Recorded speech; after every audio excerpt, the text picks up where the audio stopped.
Hi there, everybody. Hey, folks. Uh, I'm Sasha, 1977X, or you could just call me Sasha. I'm Ellen, or you might know me better as Mrs. Weberage.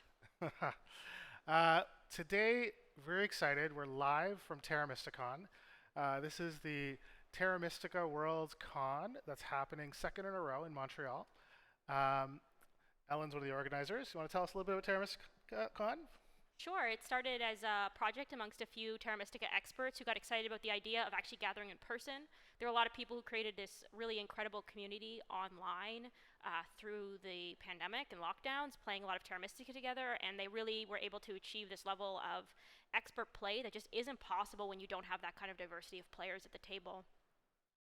It started with a few of us getting together in Montreal, and then we decided to pull the trigger on an actual convention. So last year was the first one. It was a really awesome, exciting time. Pretty overwhelming to try and just do that from scratch. None of us had ever been a part of planning a convention before or even volunteered at one. Some of us had never even gone to a board game convention, which is a pretty ridiculous undertaking. But this year has obviously gone off a lot smoother. We know exactly what we're doing now. Yeah, we had a lot of fun, and we're really excited that this year we're hosting an AOI competition, which wasn't part of the event last year, but people are really excited about. Obviously, this is the newest game in the Terra Mystica family, so Amazing. All right, well, listen, we've got the final. We've had a couple qualifier rounds, and now we're into the final of Age of Innovation. So I'm going to pull up the board. We're going to stream this whole game. So it hasn't quite started, but let me just put on the game view. Here we go. so So, a really exciting thing about this game is so Weber AJ, for those of you who know, a Terra Mystica streamer and expert player, founded a board game meetup in Ottawa that's really based around Terra Mystica.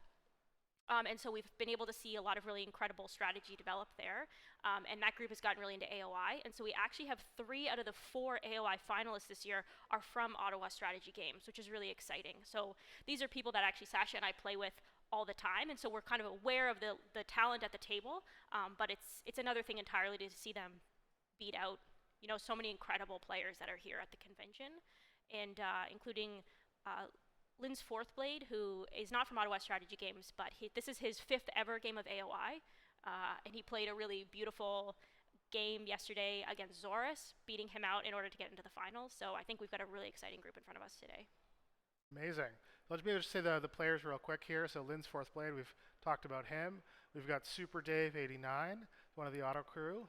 We've got Broodstar, and we've got Danny McDonald. So I think we're about to start. So Aaron, if you wouldn't mind letting him know, let's get going. So we're playing the official rules on Board Game Arena, or BGA, and the way it works is there's a draft. Okay, so first thing chosen in the draft. Maybe I'll just point out here. So what happens is you choose a faction.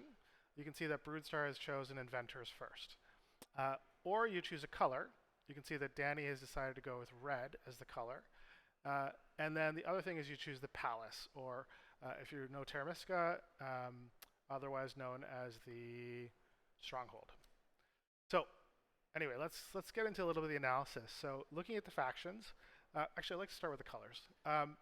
The one color that's out here is yellow.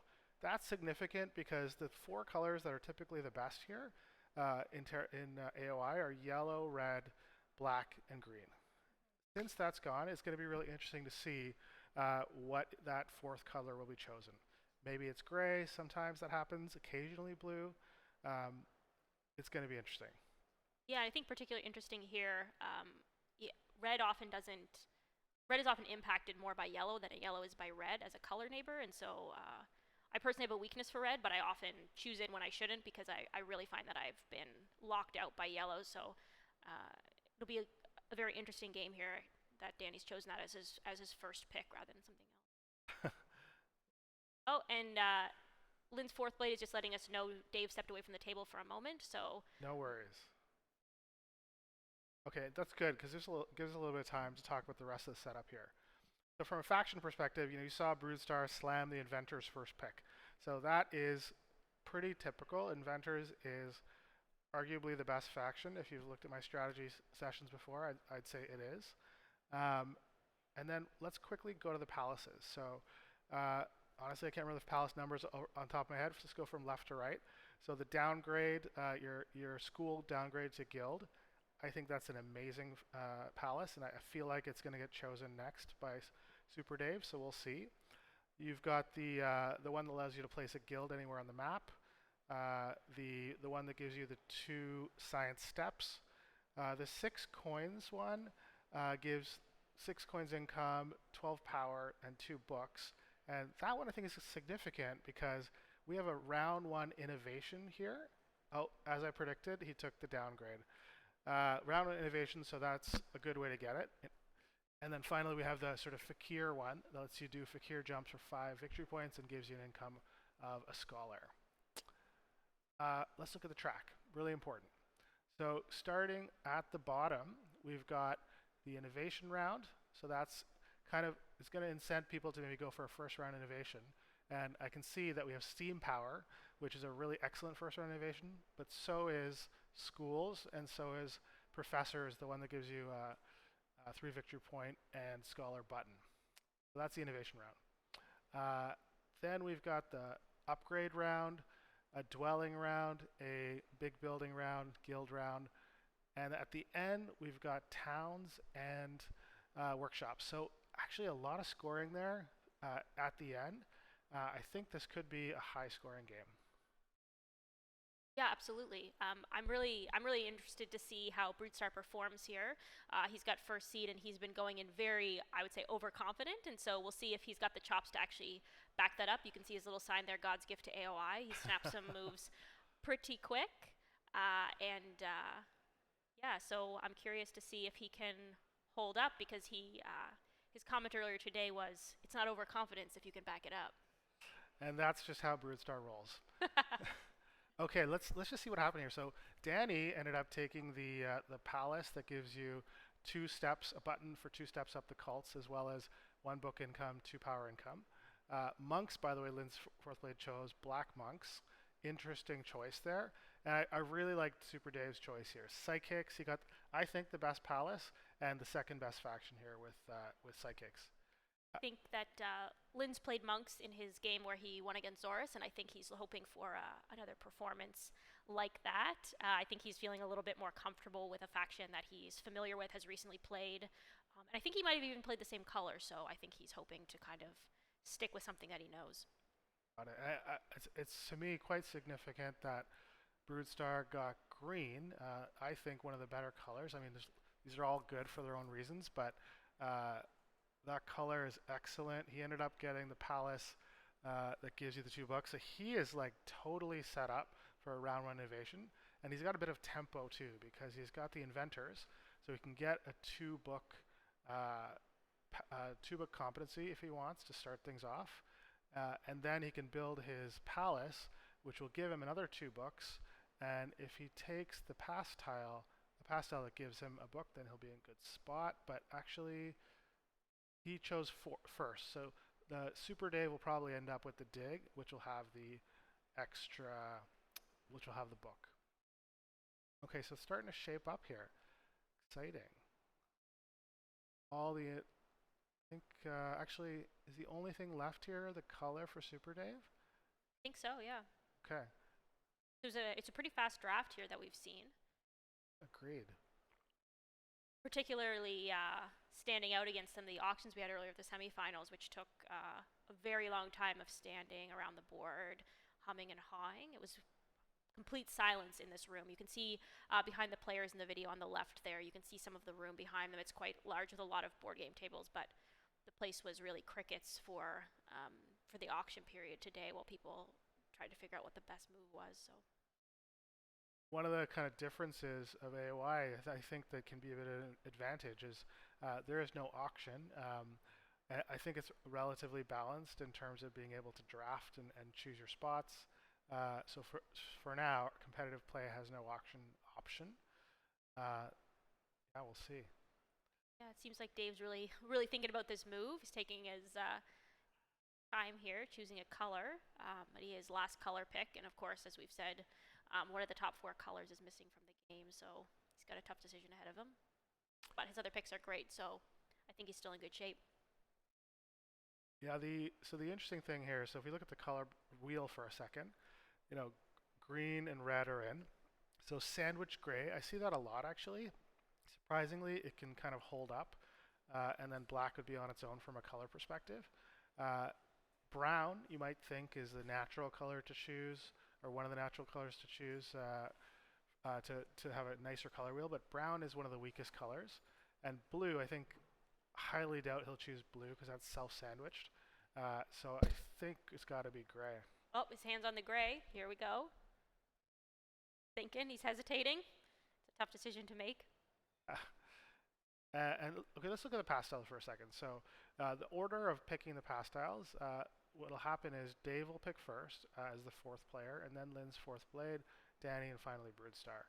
So the dig almost certainly will go to Dave. I'd be shocked if it was anything different. He already has an extra tool with Psychic, so he's probably good there. Lynn's fourth blade, I would assume, would take the one with the two tools. That's typically the 1-2 punch. After that, a little less certain. Could be red. There are situations where you might want to take the temp ship. It could be the priest, or the scholar, I should say. Hard to see. Yeah. Actually, can we get?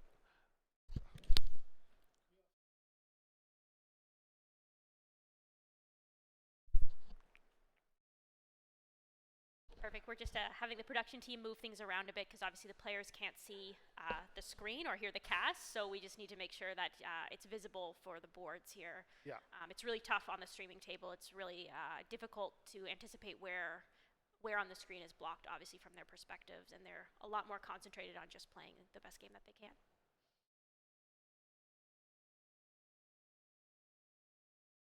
But it'll be a little bit easier to see, of course, once the pass tiles get moved out of the way there. So, yeah.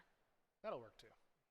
Yeah, I'm curious to see how players are able to hold up after this many days of games. So, all of these players did play in the Terra Mysticon World Open, which is a Terra Mystica championship, and so yesterday would have played 5 games in a row.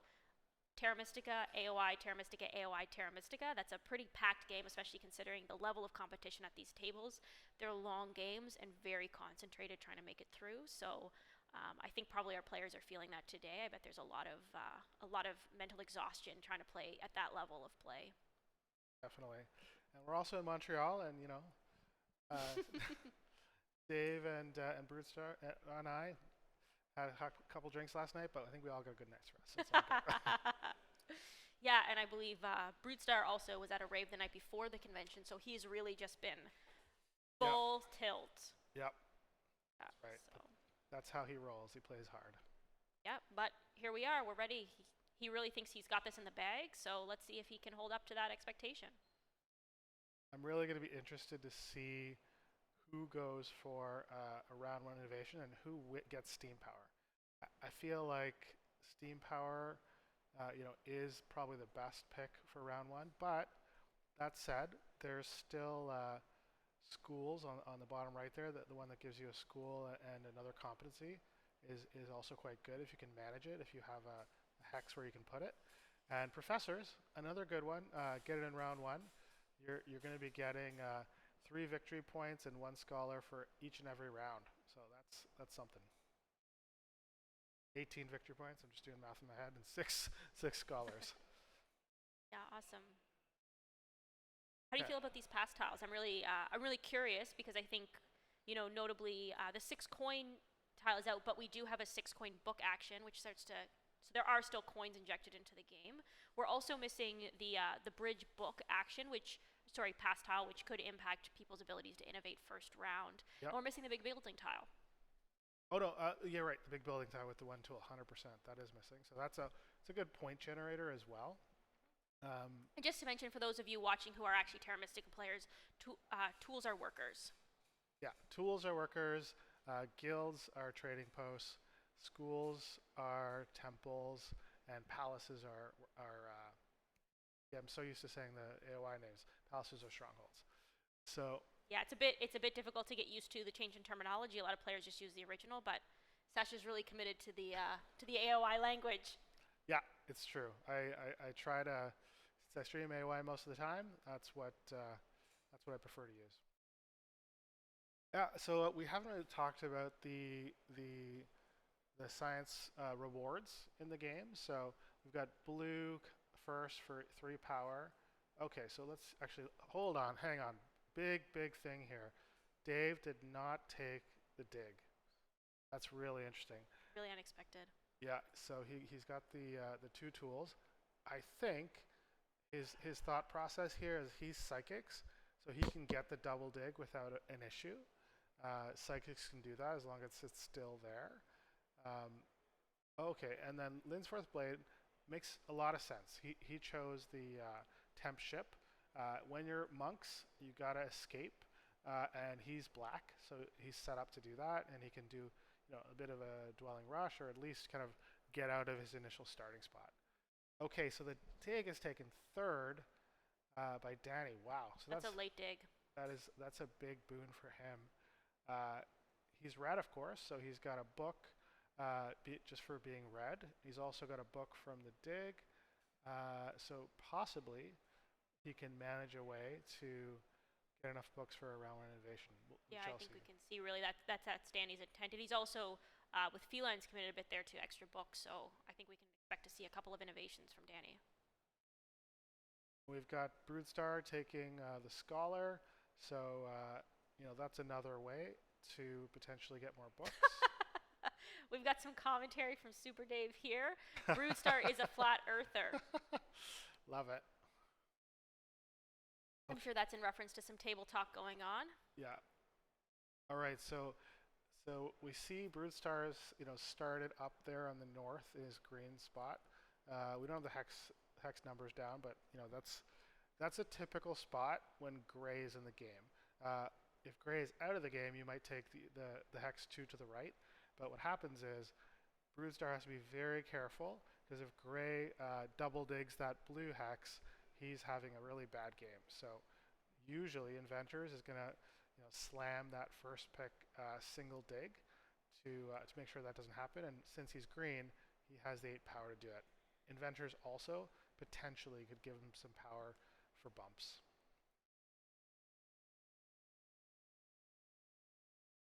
All right, and let's see. Everybody's favorite competency, the one that gives you 1 tool and 1 science step, is on the 1 brown book and 2 brown steps. So I'll be interested to see if that's what Broodstar goes with from his inventor's pick. Let's see. I think we're just still setting up here. Has anyone else placed? Don't. Oh, really tell if Danny's placed down there. Yep, Danny's placed down there in the bottom, Okay. second up from the bottom row. Okay, that's interesting. That is not, that typical of a starting spot for a red, I'd No, say it really anymore. Yeah. So this is going to be a interesting game. I expect Black's gonna place up on the top island there, but we'll wait to see. Um, Danny's not. If Danny seems to be placing in slightly different spots than normal. We don't have yellow in the game, so it's really important, obviously, that monks have a neighbor at some point. Totally. But I think you're right. I think Black, they're going to get a neighbor up in the North Island there because Green will dig across, like, no question. And I'd be extremely surprised if that's not how Broodstar starts to get. What the heck? Okay, so we've got gray in the north as well, but again with an unorthodox starting placement. Right at the top. I have never, ever seen that before. Wow. Okay, wow. I wonder if there's some opponent psychologizing going on right here, because keep in mind that these players know each other quite well, Yeah. And if there's a reason that Gray picked an unorthodox starting spot. Gray's second spot here is pretty normal, right at the top of that South Island. That's a pretty typical spot. Green, because Green and Gray are in the game, that spot just below that for Green. Green may not go there and may go for the middle island. We'll see. so that they're not sort of trapped.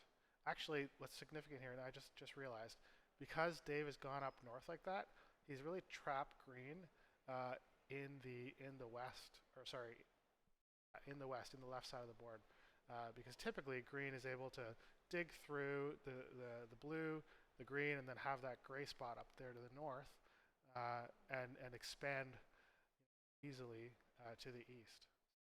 That's going to be harder. Danny's hesitating here with his placement. We're waiting to see where red is going to place their second hex. I'm really curious to see where this goes given the first placement. And given where we have gray so far, we don't necessarily have a neighbor yet.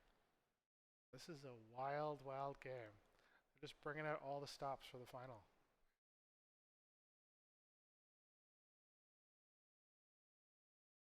Yeah, we've had some pretty wild and intense games so far.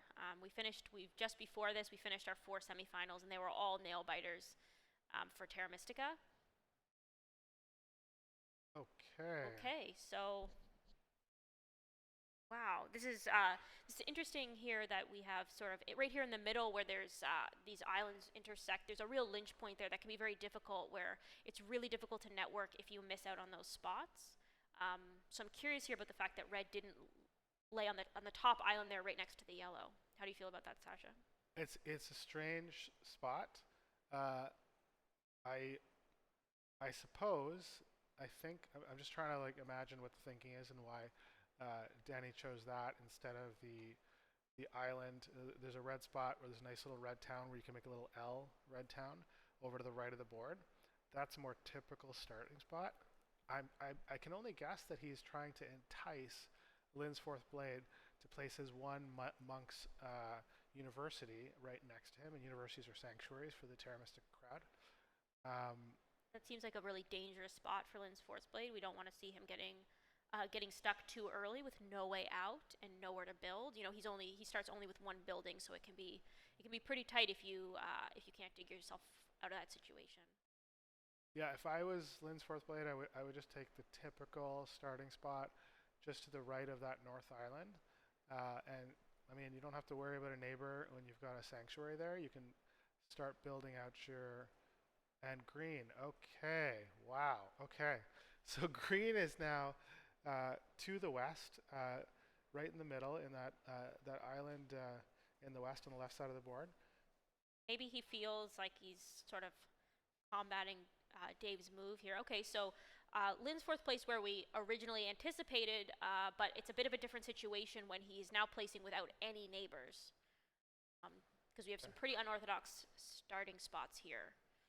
Yeah, I think what Brood Star is kind of thinking to himself here is, listen, you've locked me out of the east side of the board, the right side of the board, so I'm just gonna go all in on the west, and you know there are some natural spots for him to dig, although both him and Danny are going to be fighting for that gray hex next to them. Notably, we don't have a single neighbor in the starting setup here, which is pretty incredible to see. It's not what we expected from this board state. So Yeah, I think Brood Star is playing like a man. Okay, so Brood Star has chosen his competency. He did choose the best econ one tool and one science step. which will also contribute in next round is sorry, what are Earth steps called in AOI? Oh, we just call it brown steps on brown. Yeah. Oh, okay. All right, Yeah. we go colors. We go colors. Yeah. I mean, we could use the official names, but I think colors are easier. Yep, fair enough. Helps keep track for people who are maybe transitioning into this game from Terra Mystica. Yeah, exactly. All right, and so looks like the players are getting their resources here. We look at Super Dave, so he's gonna start with the 6 tools typically. He's got an extra one, a 7th for psychics, and then 2 more for taking the 2 tools past tile, so 9. Think about here what's on his mind, but I feel like there's going to be some expensive guilds, but it is notable that one of the book actions is the guild upgrade. So that Okay, and right off the bat here we have Broodstar dig and build. So he's now a neighbor, so this is the only neighbor on the whole board. and he has stolen a gray hex right out from under Danny, which I'm sure Danny was anticipating receiving when he built in that spot. That said, Danny now does have a neighbor, so he is able to upgrade his guild, and he's got those yellows. It's a great route to a town here. Yeah, yeah.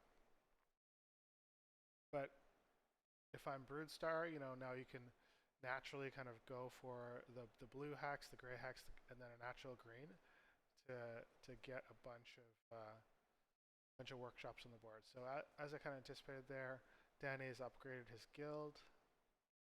Yep, just immediately took advantage of that neighbor. Who do you think's getting an innovation this round?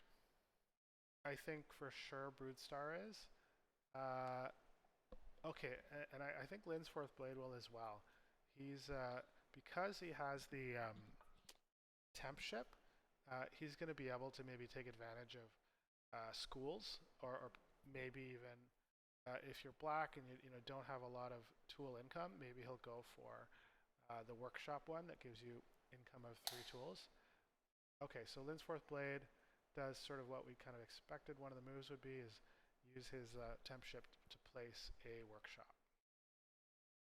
All right, so we've got the Psychic's ability activated from Super Dave. Burning some power here. Double dig is what I think he's going to do, and looks like Yep. that's what he did, yeah. Okay, now where? Okay, production, if someone could get, make sure that Super Dave moves those power from Bowl 6. Oh, Broodstar's got it, never mind. Okay, so immediately Super Dave's got himself a neighbor here. Yep, he's building right up there in the north. Oh, sorry, not building in the north, but he dug up in the north, and he doesn't want to give black the power just yet, so instead he dug or put his workshop on the spot in the second, and he's created a neighbor for himself with Danny as well. So incredible. Danny's got 2 neighbors, and that's quite a difference from where we started. Oh. Hesitating here on his move. Looks like he's going to build.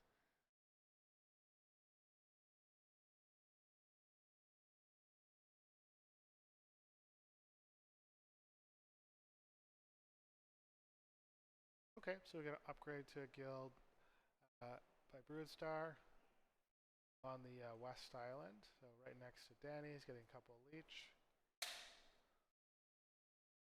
Okay. From a book perspective, I can see Broodstar, he's got the 1 brown book from his competency deck. He'll need 4 more books to make it all happen. Where that can come from is upgrading to his palace. His palace will give him 2 books of any choice, as well as the 12 power.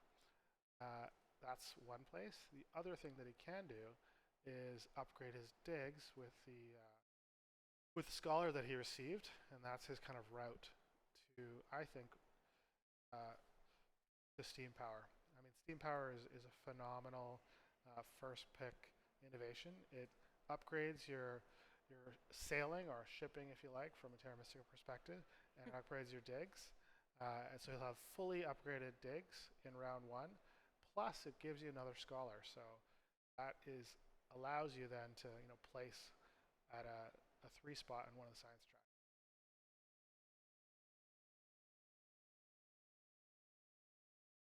All right, we've got Danny burning some power here. We're going for our action. Coins. Going for coins?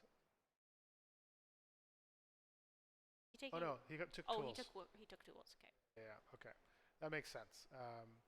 It's a very tool heavy game because schools cost 3 tools and 5 coins, as opposed to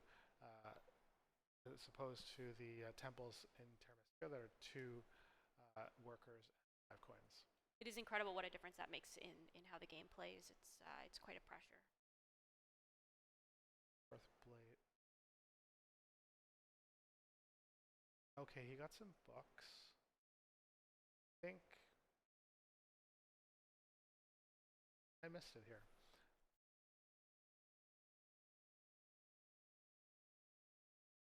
How did he take 2 different colored books? The upgrade is digging? Is that what happened? Oh. Yeah, it is. Yeah, that's Okay, exactly what happened. It's just hard to okay, see in the shadow. got it. He's playing black. He is also angling.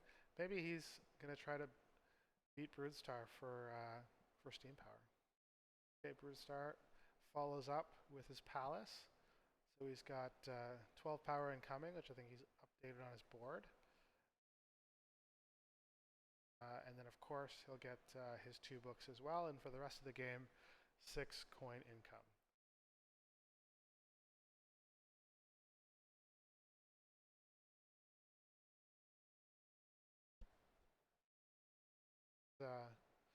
Super important this first round to how his overall game will.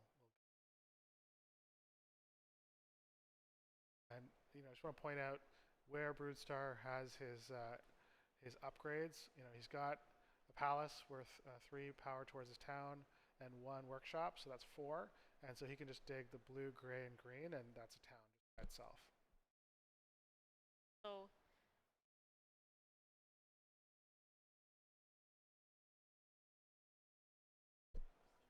citation here. I don't think Danny's taken his next move yet.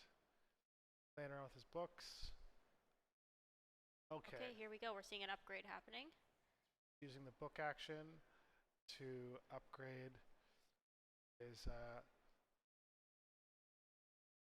workshop there in the south. As we've covered up the action, very good.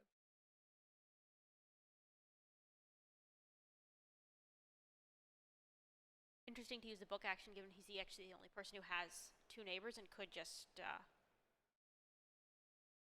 make a cheap cost TP. Sorry, what are TPs called in this game? They're guilds. They're guilds. It's all good. Yeah. Guilds. Okay, and we see Lynn's Fourth Okay. Blade has actually sent a scholar to the brown track, so that's 3 power coming to him, and there's some scholar rewards coming in the future. Oh, and there's more power for him. He's kind of got a neighbor here coming in, and it's a great to start with that sanctuary and get the 3 power right off the bat. So I think he's working towards some actions here. What did Super Dave do? We missed. Super Dave built up. He finally built next to the sanctuary. Got it. Got it. I see. I see. Yeah. Oh, that's what you're saying. I get it now. So we're starting to see a bit of a picture here of where people are going, of where their intention is in terms of buildings. Now it makes a little more sense when they've got some neighbors in. I think Super Dave is hoping to double dig that blue in the north center area and get to the natural gray. I believe that's what's on his mind there. Makes it really tough actually for Broodstar to expand anywhere else. He's going to need a fair bit of shipping if he wants to get to the center. It's possible. 3 sailing will get you to that blue hex in the center, but telling if it'll still be there. And Super Dave is calling for Amanda to come from the bar. Who is watching closely this game. Amanda is also part of Ottawa Strategy Games and an organizer of the convention. She's actually rocking a really amazing witch's costume, so I hope she'll appear on the background there on the video on the left, so you can see her witch's cosplay. Yeah, we definitely encourage the cosplay around here, although not too many takers. We did have Lena doing mermaids earlier as well.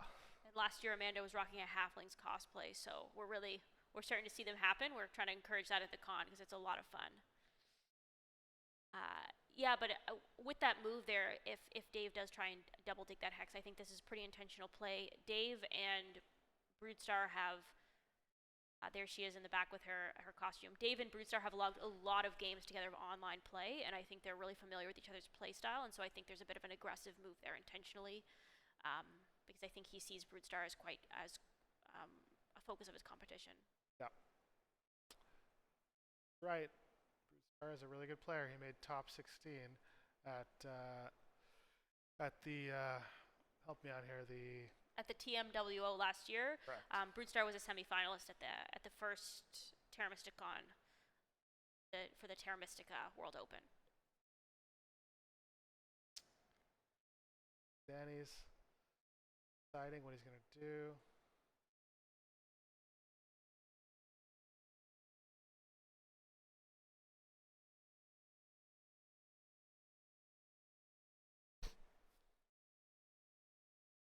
caught it there. Did you catch what Brutestar did before? No, unfortunately, I did not. I was too busy watching Amanda's cosplay. On me. All good, all good. Okay, so Danny has a competency there. He's our favorite tile competency. Is that right? Competencies, right? Yeah. Competencies, right? And he's got the income of a tool and a cult step, which is again a favorite. So we've seen 3 players have that now. A difference between AOI and Terra Mystica is there is not pressure on those competency tiles. There are 4 of them in the game, so everyone can get all of them. Oh no, okay, I think I see now what Brutestar ended up doing. He took the Scholar power action, so he's got 2 Scholars available to him. Okay, interesting. Dave here updating a message for Amanda. Thank you very much, you're the best. Love it. Alright, so far, all the innovations are intact. Nobody's taken.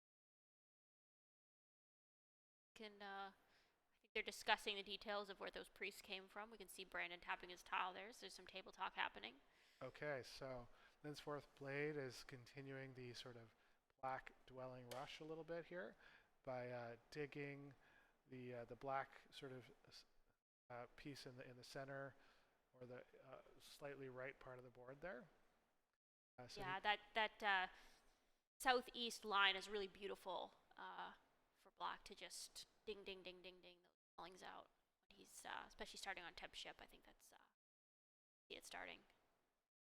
Okay, so we've got a school happening up in the north here for gray, and taking our favorite competency tile, 1 tool and 1 science step.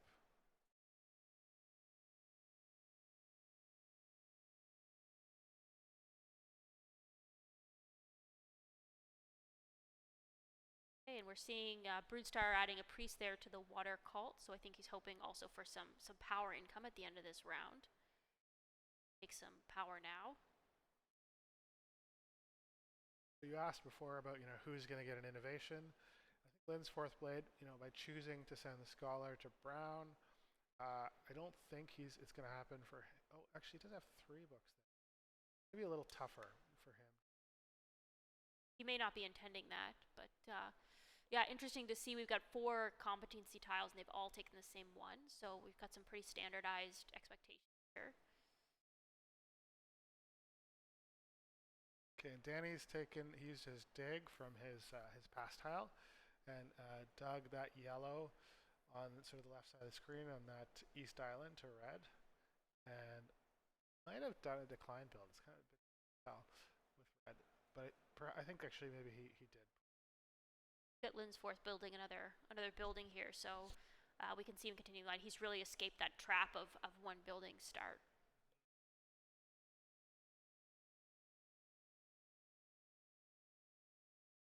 Dave thinking about a TP for a second there.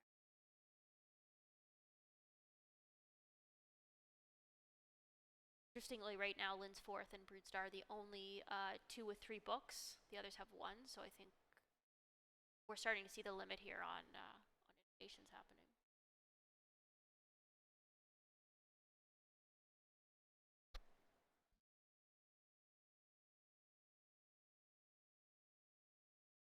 Amazing how quiet it is at the table.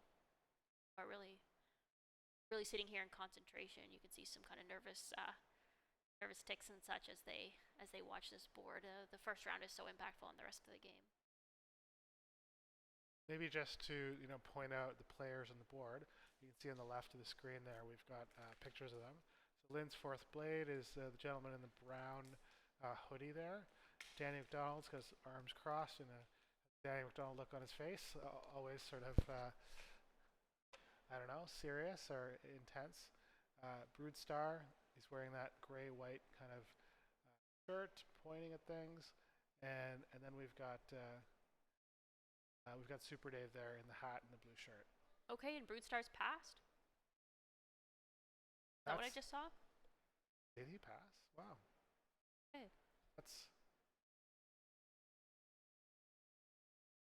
That's not the pass tile he had. So yeah, yep. Production team, if we could get his pass tile flipped, and if we could move his his turn order marker over just so we can make sure the stream is clear what's the state of the board. Hmm. Okay, Danny's showing some resources there that he's spending, kind of as he buys his strongholds. He's waited out until Brewstar's passed to give him any power income. Okay, interesting. So I think I know what's going on here a little bit. He's accepted the power there from. So, upgrading and getting steam power in round one gives you 5 victory points from the round tile. But this round two, you get 3 victory points for every upgrade that you do. He's also waited on upgrading his digging, which will give him the 2 books that he needs. So I can see him upgrading his digging, then taking steam power and scoring 9 extra victory points, or 9 victory points compared to the 5 he would get in round one. So that is a pretty interesting move, and I think he feels with the board state and where people have books, he's going to be able to, have the tempo to grab that. All right, we've just seen our Terra Mystica World Open ref, who's not refing this game, but who's stepped in to make a comment. So, and we have Dave writing some messages, so we'll see what's going on here. But oh, it looks like Lynn's Force getting a message. Worth noting, Brewstar also, took the one sort of good coin tile, pass tile that's in the game. So that's a big deal for round two to have enough coin. So he managed to take that. There is still the 4 power and 2 coin pass tile, but sort of kind of a weaker coin tile. And the 6 coin tile is, as Ellen mentioned, is not in this game. Just monkeying around. Yeah, so I think it's interesting with Brewstar's got his 1 starting competency tile, but we'll expect to see him getting more next round with intention. He's got that temple pass, but no temples out yet. So it's okay. I will Dave's turn to pass. Okay, great. I was gonna say, looking at Brewstar's board here, only 3. Well, normally 3 worker income, but he's got the competency to make it 4. So, not bad. But I guess Danny, he has still things to do. So I don't think he's gonna end with a 1 tool income.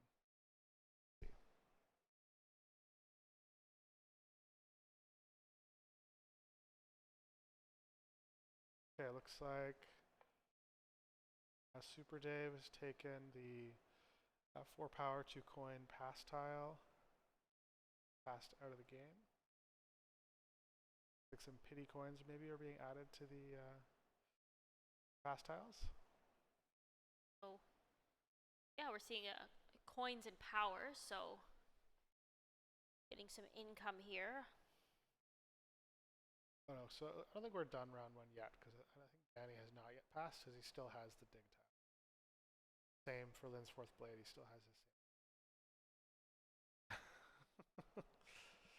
Brewstar puts ketchup on his steak. Awesome. Really deep cutting insults here. Really cutthroat game. Sorry, did you just say that Danny still has his He does, yeah. We're still in round 1. his dig tile though? He does.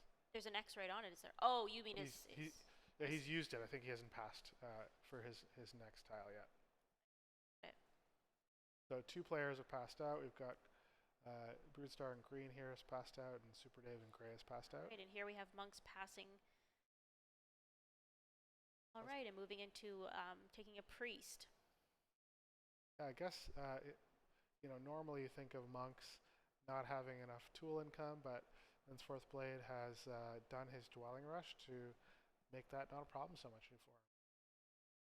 Okay, and finally we have Danny passing, and he about this. Maybe he was waiting out Lynn's to pass so he could get that temp ship. Okay, so I want to just comment here on Danny. So Danny's gone and upgraded in round 1 a stronghold and a temple. So he only has 2 tool income. Actually not chosen to take the 2 tool pass tile. That is, I think, dangerous. I think maybe, I don't know, I wouldn't do that. So, but I that said, He's taken the temp ship. He's got a red hex there that's ready to build on, and if he presumably he can do some digs and expand out a little bit. But I think his position is a little bit precarious right now. So Yeah, but it is, we always say like go casters don't always have a good sense of what players are doing, and they can really get it wrong, miss a line that someone else sees, and so you really never know what someone's intention is. And um, at the end of the day, they're the four that made the semifinals, and we sure didn't. So This is true. This is true. Let's wait and see what happens. So everybody's choosing their science step income since they all four of them have that pass tile.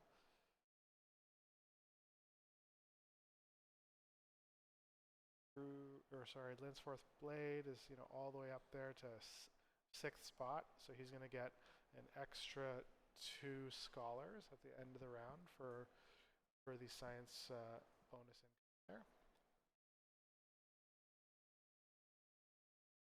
see Dave starting to sort his income, which I think if the other players look over, might start to give away his turn intention. But of course, when you're playing over the board, it's a lot harder to keep track of what you're doing. There's no writing notes in this game, no looking at your phone. So Yeah, I want to jump in here really quick because Broodestar took the double dig.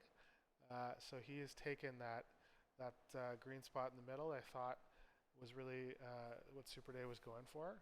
And where did he place his other? Oh, I see it now. So he placed both of his digs there in the north island. So Dave's burned a power here, and now we can see he does have the resources there already. So he's taking a couple workers' Coins, and yeah. so he does have the resources here. He's going to get out his TP and his stronghold on this turn, and also looks like maybe a dwelling. Yeah, and just to remind everybody, Super Dave has the temple downgrade stronghold, so he's sort of set up here to build that stronghold, push the button, and kind of every round probably build a school and get a whole bunch of competencies.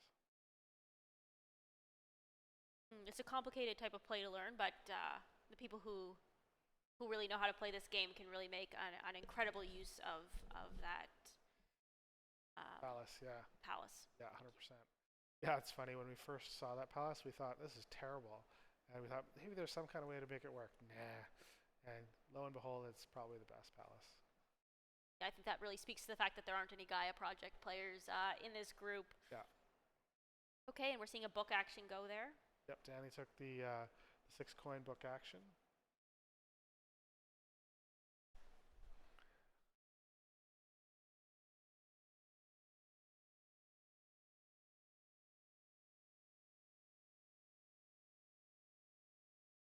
What is Broodestar doing here? Where did he get those 4 points? So it's Broodestar's turn, and yeah, he's upgraded digs. That's what he's doing. Upgraded digs, okay. Got it? Oh, I got. Oh, yes, of course, that's right. It's the upgrade round.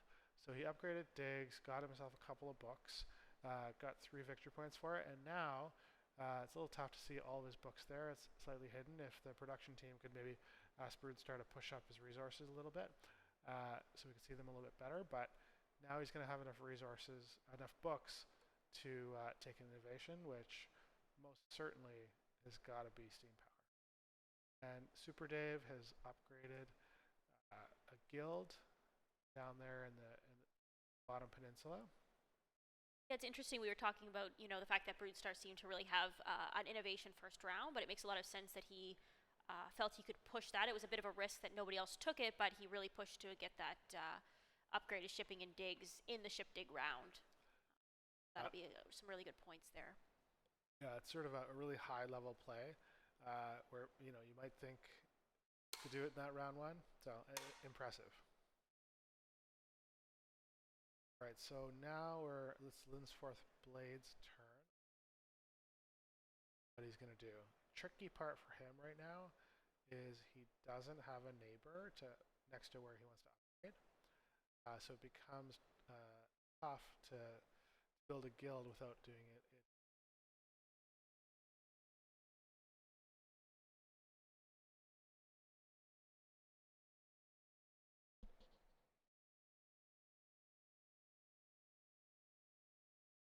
really hesitating here. He has a lot of workers and no other resources, and I think he's really needing to take some time to think here about what he's going to do. He's It's a little bit harder to see his board because of the way the shadows cast over the live board, but he doesn't have any power in bolt 3, which limits his moves here. He doesn't have coins. does have a bunch of power in both two. Can't see exactly how much, but 5, maybe more. So certainly he could burn some of it, but you don't want to burn too low. Getting 6 is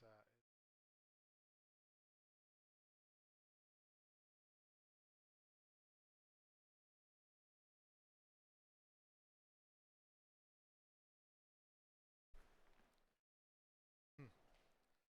Dave's off the table here, so we might have a pause.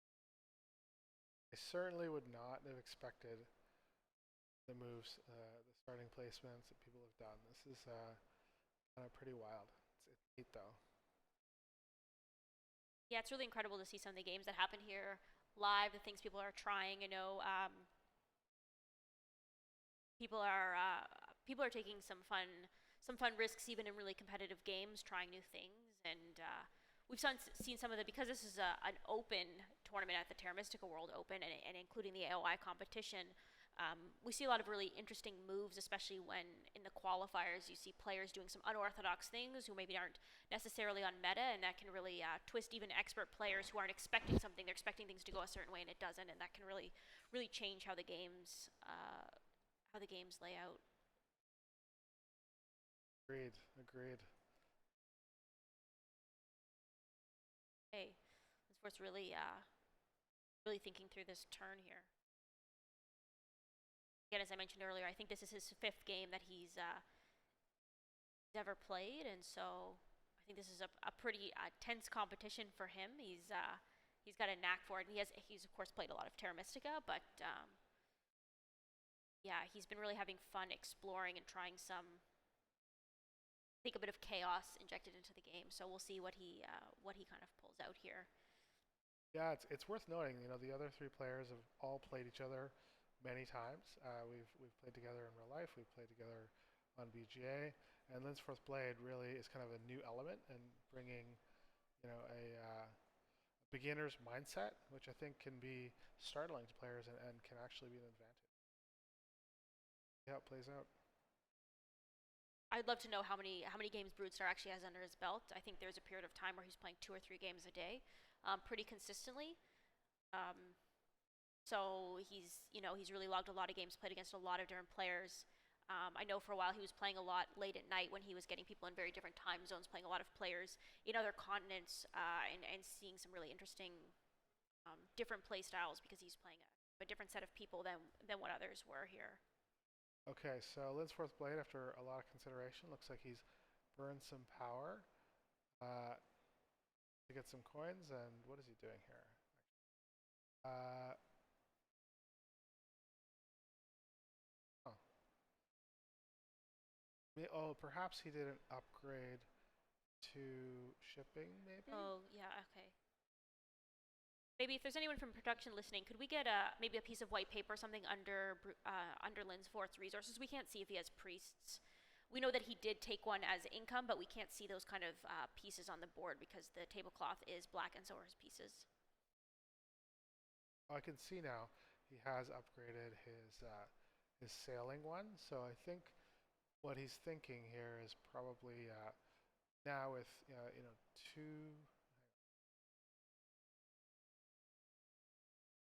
1 sailing. So I suppose he's thinking he can dig some of those, that black or blue hex in the south, and play some workshops there.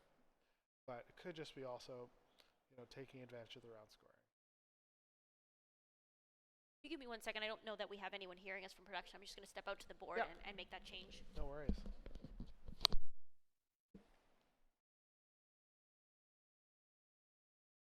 Okay, so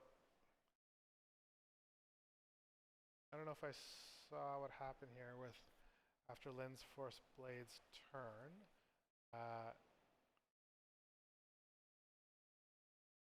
It was Danny McDonald's turn, and now it's Broadstar.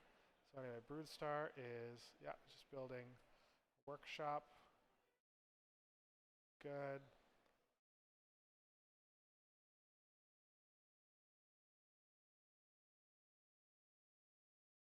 And okay, it's over to Super Dave. Dave, he's got his, gonna build his palace down in the south there. Got a couple of power there to Danny. Okay. So yeah, Super Dave's ready for his strategy. He's got his school. He's got his palace. He's gonna have fun upgrading, downgrading every round. And Lynn's fourth blade will be getting as much power as he can take with that university right next to Super Dave's school.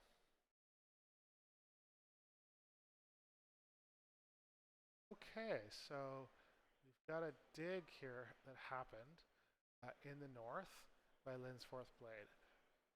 From what I can tell, it was a hard dig into to a workshop. So that's handy because now Lynn's fourth blade can build a guild, sort of get himself ready to build a town. All right, so we're back to Danny. So thanks for that. That paper was really going to help with the resources. Appreciate that. Ellen? Yeah, absolutely. Okay, so Danny, it's his turn now.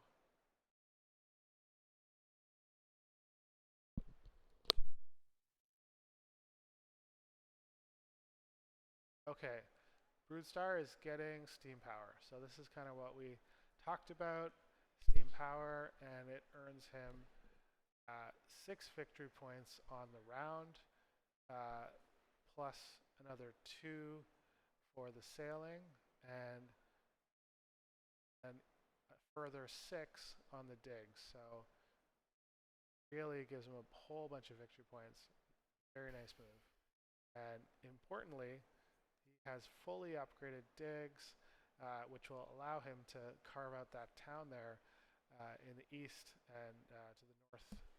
Sorry, in the west, to the west, the left side of the board. So that's nice.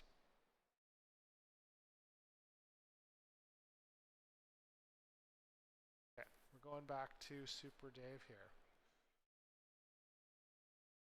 I could see him doing the downgrade at this point. That's definitely an option.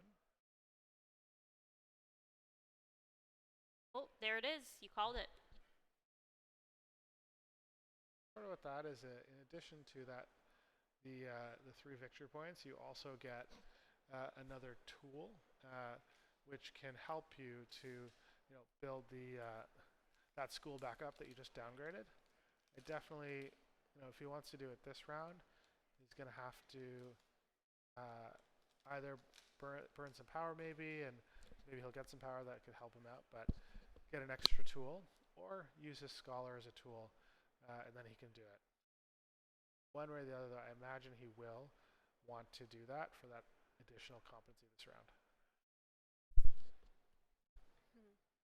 I don't know if you can see it there, but in the background, we also at the same time are having the fan faction tournament finals going on in the same room, and we've got Deep Finesse, Felipe Bart, Itengast, and Zorito in that. So it's also a pretty exciting game going on today. Some pretty high level play going on in this room all day long. Okay, so we're on Lynn's fourth blade. Looks like it's his turn here.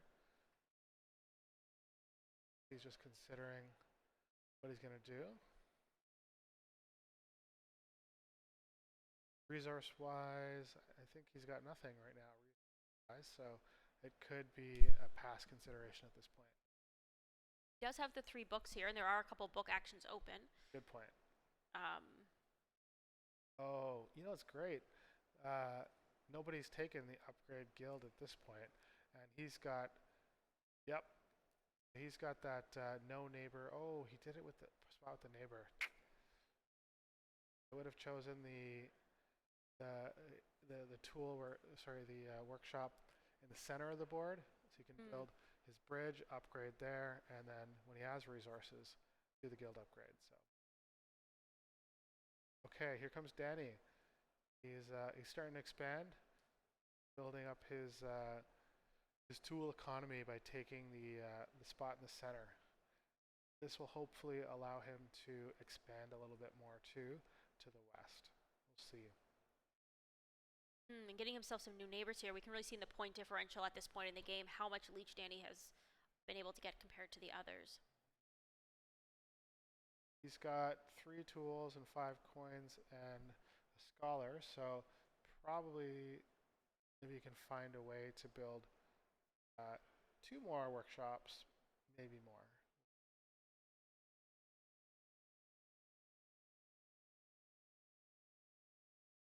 Back to Broodstar. So not that much in the way of tools, just 1 tool, 1 scholar, and a bunch of coins. Curious to see what he ends up doing. We can see him deep in thought here. Oh, he's moving. Okay, he's just dug one of Danny's hexes, a very aggressive move. It'll be really interesting to see what kind of influence this will have in the game. And he's not even building on it. Oh wow! So yeah, Danny has left that red hex open for quite a while. He dug it a while back from yellow to red, and now Broodstar is punishing him for the decision of not building. It'll be interesting to see what comes of this because I think Danny can punch back generally as a player, and so it'll be interesting to see if we have Danny and Broodstar targeting each other in a way that might impact their play compared to the other players. Yep, that's a tough thing for Danny. I mean, he was really hoping for a town there, and it's a lot harder now. It is.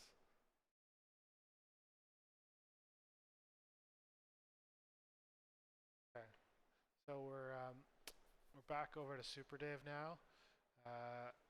Oh, looks like he did something with a scholar. Yep, he upgraded selling, perhaps? That's what he did. I don't see his scholar anymore. Seems like that's what's on the board. Okay, and we've got a pass from Lynn's 4th Blade here. Out of resources.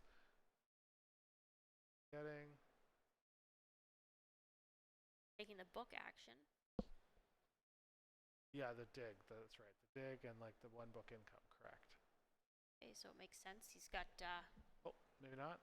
Changing his mind. Okay, so looks like he's planning to build some TPs next round, and he needs some power income, which makes sense. He needed those power actions last round that he couldn't get. Yeah, and he's also the first to pass, so I think quite possibly getting himself to get coins next turn because although he's got a great tool economy, he doesn't have much in the way of coin economy, just with only 1 guild up. Right, so Broodstar, it's back to Broodstar now.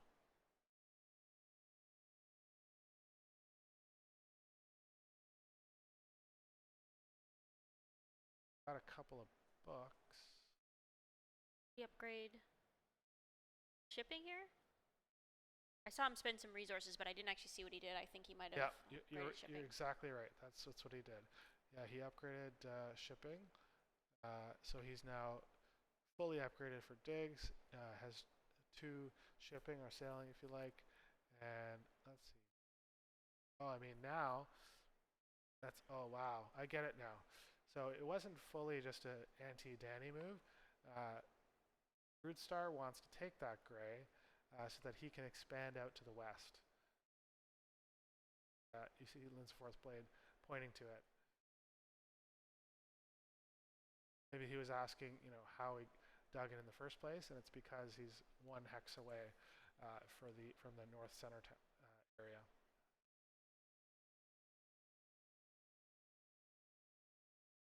Okay, so we're back to Super Dave here. I guess he could. He's in a position now where he could burn 1 power to to get himself an extra tool so that he can upgrade his school. Problem, of course, is then he'll be down to 5 power total. So it means he can never take the double dig action anymore. It looks like he doesn't want to do that. So he's going to pass. I guess he's probably hoping to get enough leech so he could build that school. But I guess it's not that big of a deal. He can just build it the next round. He'll just miss out on one round of whatever competency he ends up choosing. I take the tools, which is a good plan because he only has 2 workshops down, so his tool economy is really only 4. Not necessarily the strongest, but this is a good move by him. There'll be quite a few resources next turn given what we passed with. Back to Danny here, wondering how he'll respond to Broodstar. Start digging his hex.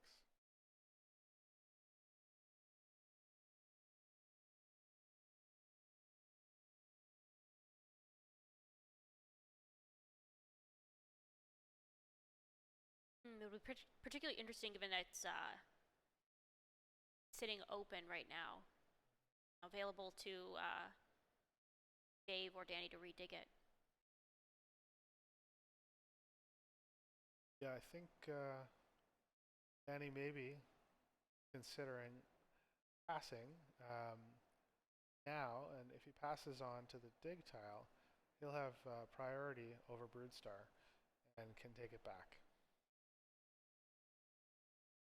It's the kind of dig that really hurts when you have to redig a hex you already had. It's hard to commit to that again. Totally.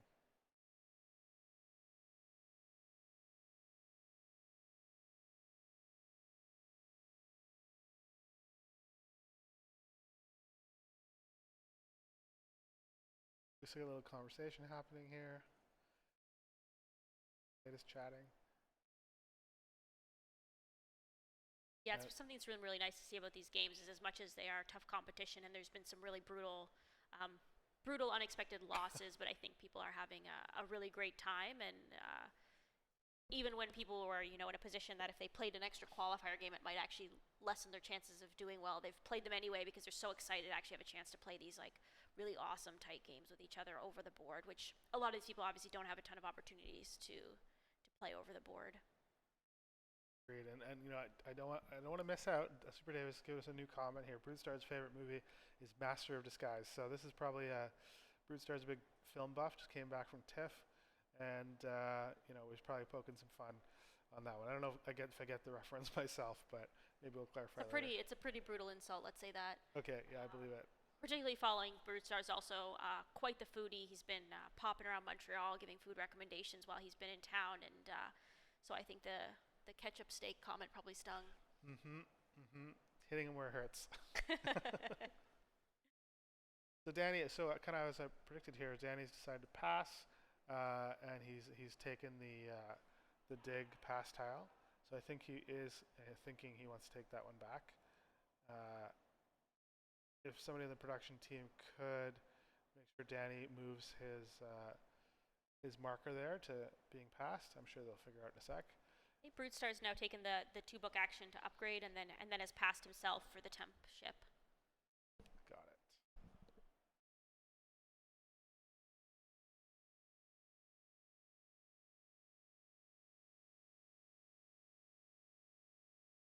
I think the backup plan here for Broodstar, because Danny's going to dig back that hex, is to dig that blue hex in the southern kind of peninsula there, and that will allow him to go west and take a green hex in the right center, and then up to the north take another green hex. And given the fact that this is a workshop round, he's going to score 4 victory points for each workshop he puts down. So it looks like that's going to be a really healthy scoring town. Do you mean build east? I meant build east, sorry. Yeah, that's right, build east, exactly. All right, right side of the board. I was afraid there for a second you were seeing a totally different line that I couldn't picture. Whenever I think east-west on boards, I'm like, okay, where's Halifax? Okay, oh yeah, it's to the right. Okay. Great Halifax town, and Vancouver. Halifax. Yes, it Great is. town, Halifax. Big fan. I'd like to pump it. I think you should take a trip out to the east coast of Canada. Wonderful place. Yeah, I've been several times. I love it out there. Friendly people from Halifax and the surrounding area. Almost like me. Yeah. Of course, I grew up in the big smoke in Toronto, so that's the town people love to hate in Canada. And now I live, Boo. yeah, now I live in Ottawa. And honestly, uh, if you asked me in my 20s would I ever leave Toronto, I'd be like, there's no way, no way I'd live in any other city. But now, you know, I've aged like a good wine. I can really appreciate Ottawa and sort of the lack of traffic and chill lifestyle. Okay, we're in.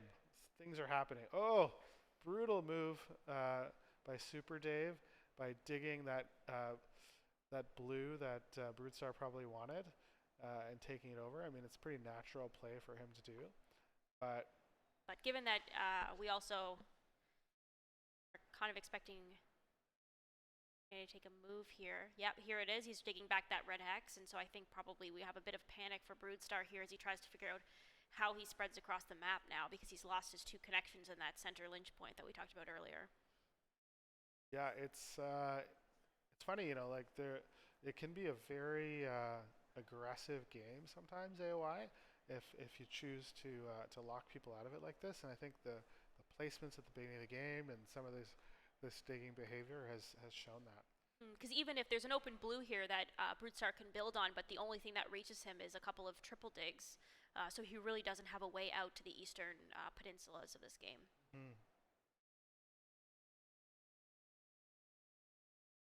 Yeah, I'm trying to look at the board and see what he might do. He might just accept it, and he's got one potential town to the north, one to the west, thinking about Vancouver again, and then probably one to the south. We've got Amanda in the comments really leaning into the Master of Disguise, so it's a good thing Broodstar can't see this chat because I think that would really, really cut. I bet.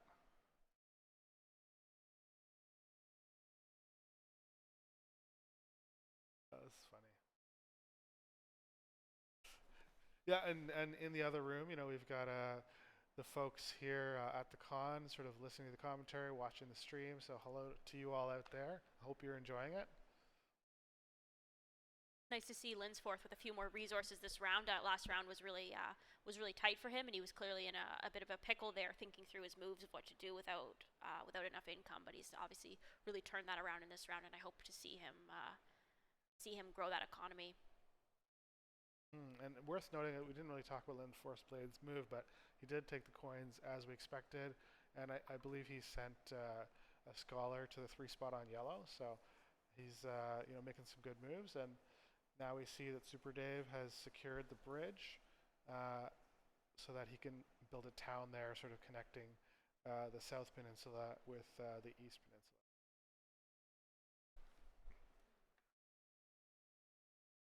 Danny's move. Let's see. Okay, grabbing a scholar here.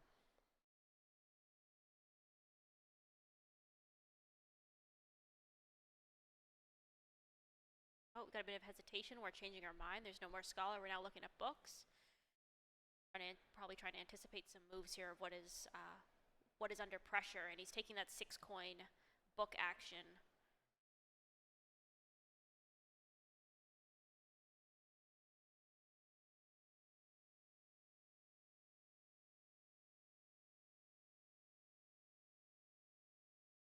Back to Broodstar. Situation that he's in. Okay, so he's just decided, you know what? He's going to use his advanced digging to just build out his town. Why not? He's still building river hexes, so he's going to get 4 victory points for each of those workshops he puts down.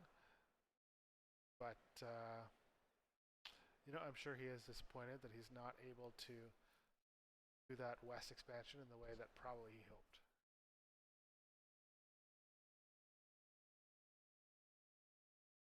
We're back to Lynn's fourth blade. It's hard to say again and again, but let's see where we land.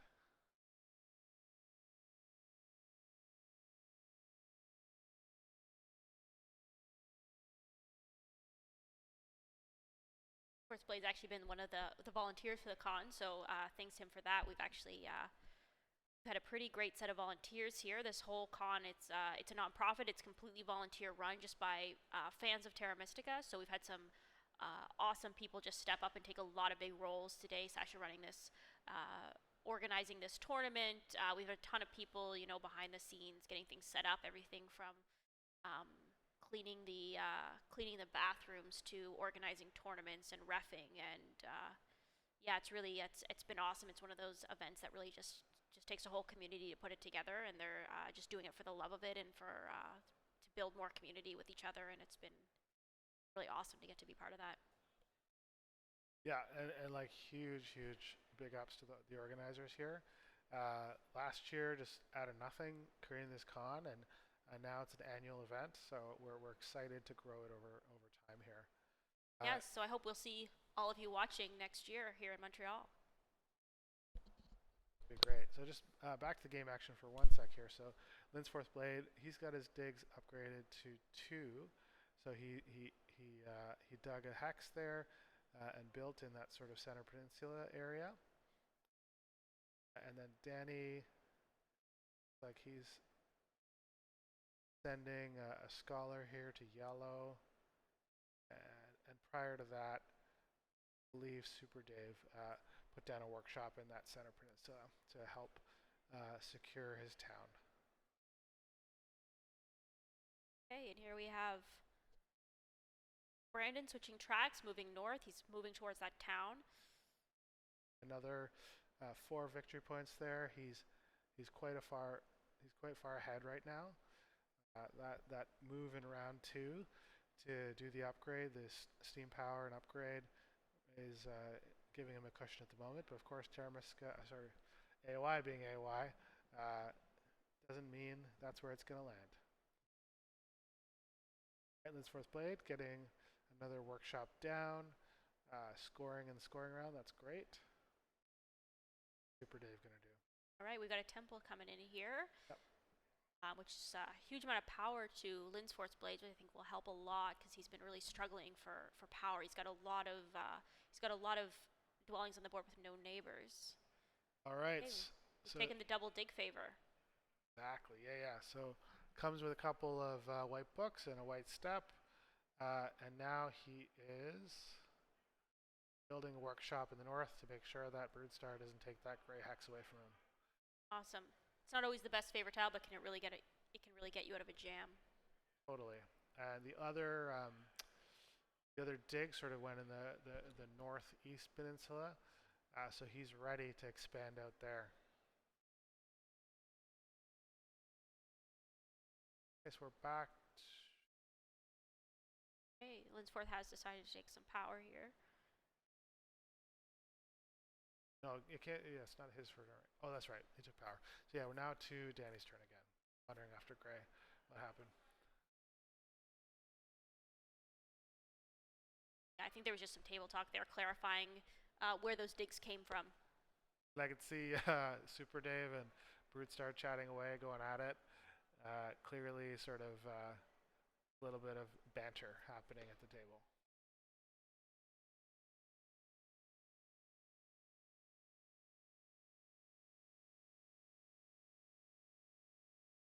Okay, looks like we're getting a sanctuary here from Danny.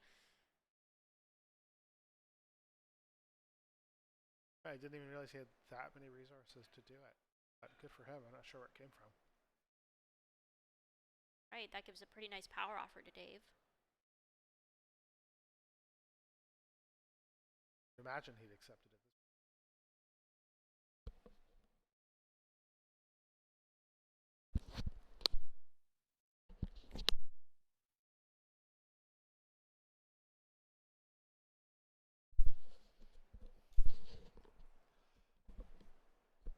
All right. Favor is he taking? Okay. Oh, we've also got a double dig happening here. Okay. I can see see some jams. Yeah, I think I can definitely see why Danny did this. He was under a lot of pressure in terms of being able to expand, partially because of Broodstar's actions and partially because of where he placed his hexes. So I get it.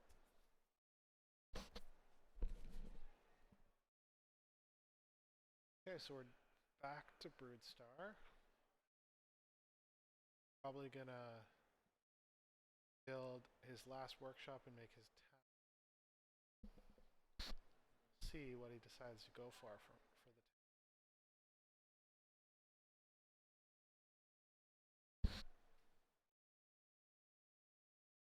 Oh, maybe not. Did I see him take a book action? He did. He's decided to take the guild upgrade book action to upgrade a place where he doesn't have a neighbor. So smart move on that. Really withholding some power here too.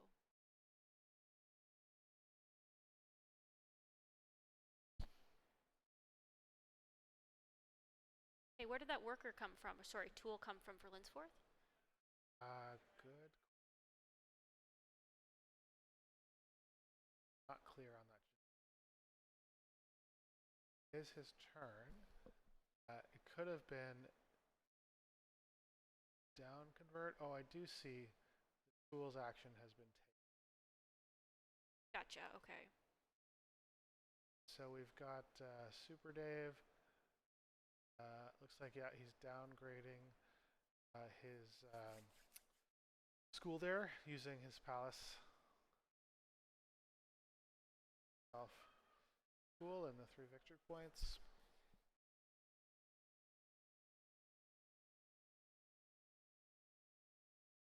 All right, and Danny's taking advantage of his palace and 2 bumps to white. Sorry, to yellow. And that's probably because it's the science reward for this round is 4 power for each 3 steps. Okay, so now we've got Broodstar. He's built his town. He's taken the coins. So 6 victory points, 6 coins. He also would have scored 4 for that workshop that he placed there. He's got left here is 1 tool and 6 coins. See a natural spot for him to another workshop this round. Could be a pass coming. Okay, we've gone back to Linsforth, who's got quite a few resources here. He's going to have a really good round, I think.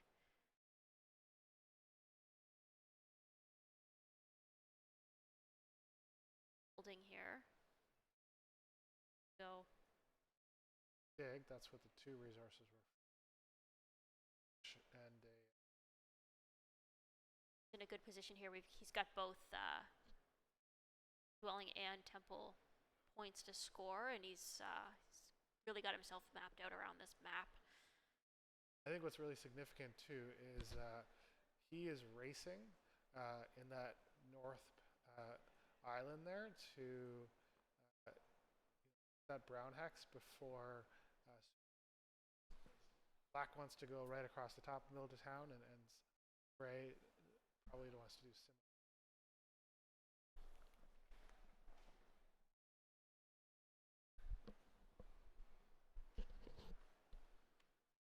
Okay, what happened?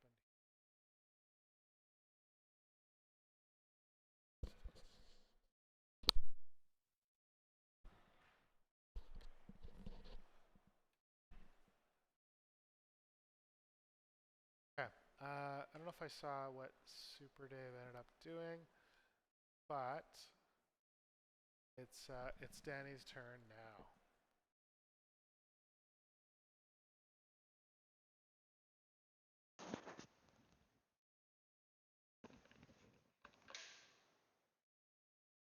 Yep, so Danny, what's he doing here? Looks like, all right, he's burned a bit of power and built a workshop to the south where he had previously done the double dig.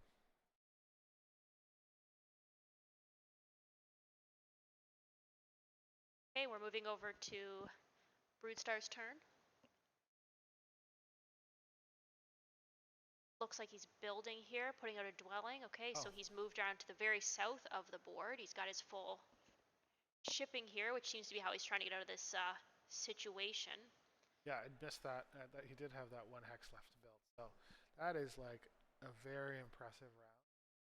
Uh, Getting a ton of points, building workshops in the workshop round, and doing it while he has the temp ship pass tile. You'll be curious to see if he tries to make that move west anyway with some pretty, some heavy digs. There is no triple dig book action in this round, which makes it a lot harder. But maybe he'll switch tracks and try and build tall and go for some other ways of gaining points.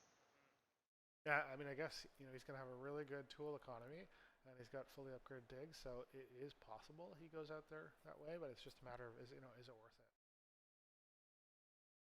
Yeah, he's got a good start on the cults here, so there's also some potential there, even if he's not really in competition for network.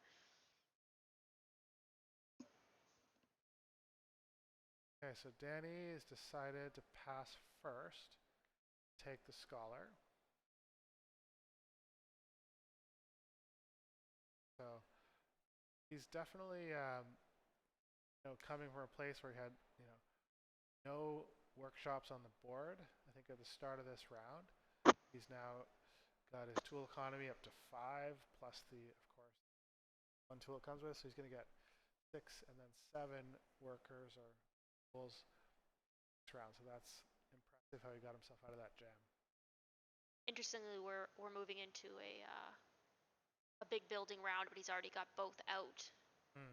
So we'll see how he's sort of moving into this. He does have a priest though, and I think he might be. Yeah. And Broodstars also passed now, so he ended up taking the 4 coins with the school. So maybe some schools in his future. Take advantage of that pass tile. This fourth blade is following up with yet another pass here, going for the power and the 2 coins.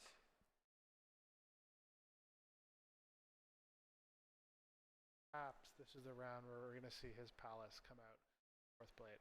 And actually, I don't even know if I commented on this before, but he took the Fakir Palace, which can be a pretty good source. How that plays out. Is Dave still left in this round? He is, yeah. I don't think he's passed yet.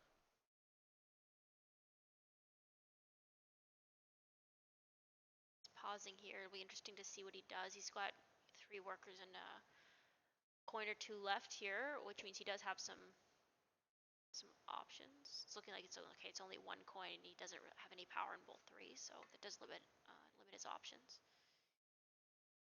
Some books though. He's got 3 books by the look of it, but nothing really that's going to get him any resources. There's only 2 books for. Okay, he spent a tool as a coin to get another dwelling out on the board, and he's popped up to be neighbors there with Lynn's Force Blade in the north. Yeah, although I will say I don't think Super Dave is going to win that race in the north. Lynn's Force Blade has a bit of a jump on him, but we'll see how it plays out.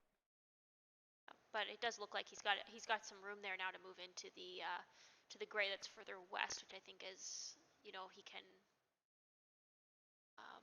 maybe he's seeing some potential for being a neighbor with Lynn's Forth. We'll see what kind of happens over there. It's not clear yet where everyone is going to end on this map.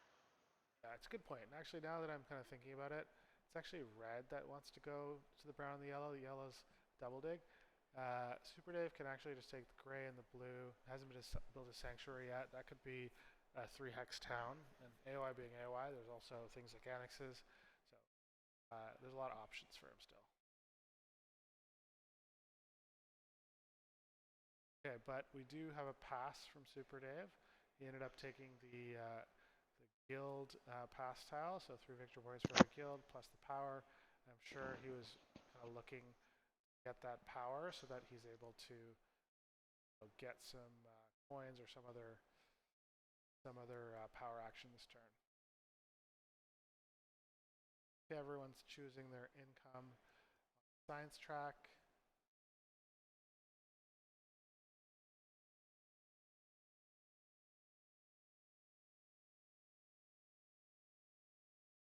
Star's got quite a lot of coins there.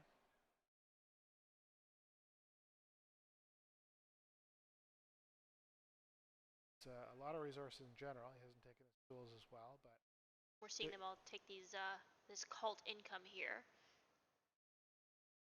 All hesitating, but they're all heading towards the white track, which is the next 2 rounds have cult bonuses on white, so it's a prime cult to pursue right now. the tool cult income is really, really an important one. Quite a lot of income can be there. And of course, digs are great too.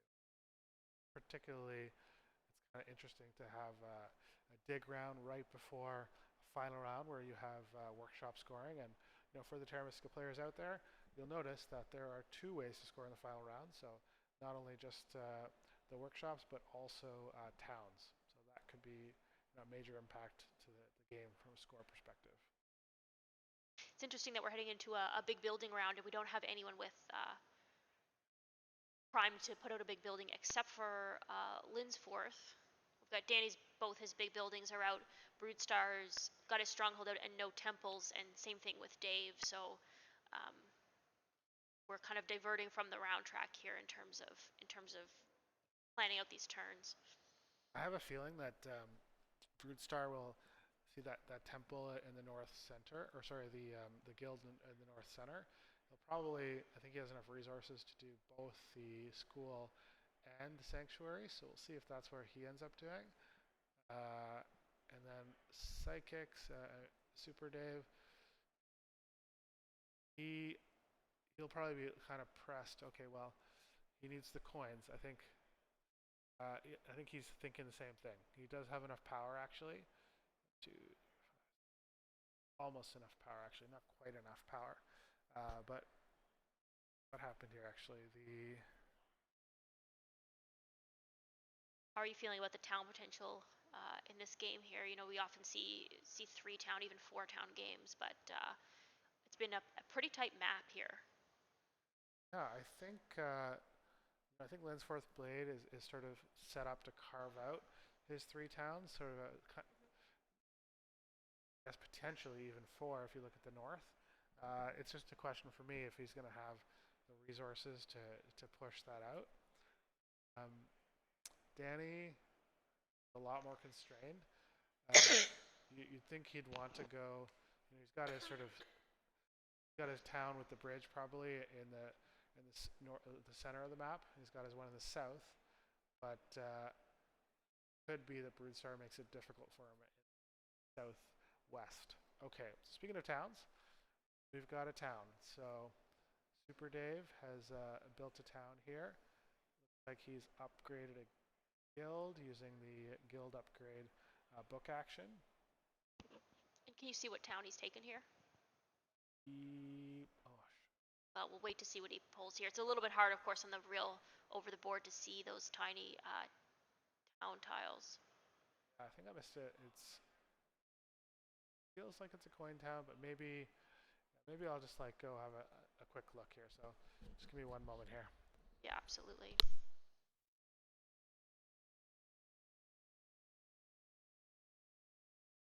It'll be interesting here to see who waits to actually town up until the town round, especially given that it's that late versus who actually really needs those resources. We have seen some. I think every player has ended up in a situation so far this game where they were really pinched for either economy or movement, and I think that's really going to impact the game. It's been pretty aggressive, especially compared to some of the games we've seen out here. We had some really beautiful games earlier where everyone seemed really happy with exactly what they were getting and playing really really well with each other, whereas this has been some a lot of player interaction. So it was a coin town, by the way. I don't know if you guys saw that. Right. Yeah, so that makes a lot of sense because Super Dave looks like he wants to build a school and a university this round. Okay. And Broodstar sent he said something anyway to get up the white track if I'm not mistaken. one big difference here between Terra Mystica and Age of Innovation is that the key to pass up on the cults is quite a bit earlier. So multiple people can use a cult. Sorry, can use a key on the same cult, and that doesn't mean you're going to win it. You still only one person can be at the top, which is the 12th step. But so we see Broodstar pulling here up above. He's using his town key on air, but that doesn't mean, we've got both Danny and Dave close behind him, and they could well pull right in and use their town keys there as well. All right, so we've got Linsforth Blade. He's built his university right there in the center top of the map. That's a town. He's using a town tile. He went for the coin town as well. So everybody's a little coin light right now. So 6 victory points, 6 coins. That's what he ended up going with. Great, and you'll notice there's another coin town there as well. There's three coins towns of each. Yeah, three types of towns each. But there is no there's no 2 key town and there's no 11-point town. We don't have the sort of the mini expansion towns here. And with that sanctuary, he ended up choosing. If I'm not mistaken, I saw him take 2 books. So it looks like he took the annexes. Okay, we're back to Super Dave here. Refreshment happening. A little ASMR for everybody else. Cheers, everybody watching online. Something exciting that did happen. So at the beginning of Terra MystiCon at the Open, we had Helge Ostertag, who is the creator of Terra Mystica and the designer of the Terra Mystica family of games, did a Q&A, and one thing he dropped some pretty exciting news was that they are already thinking about an AOI expansion. So we're pretty excited to hear that and see where it goes. He mentioned that they're thinking about bringing landscapes into the game. You heard it here first.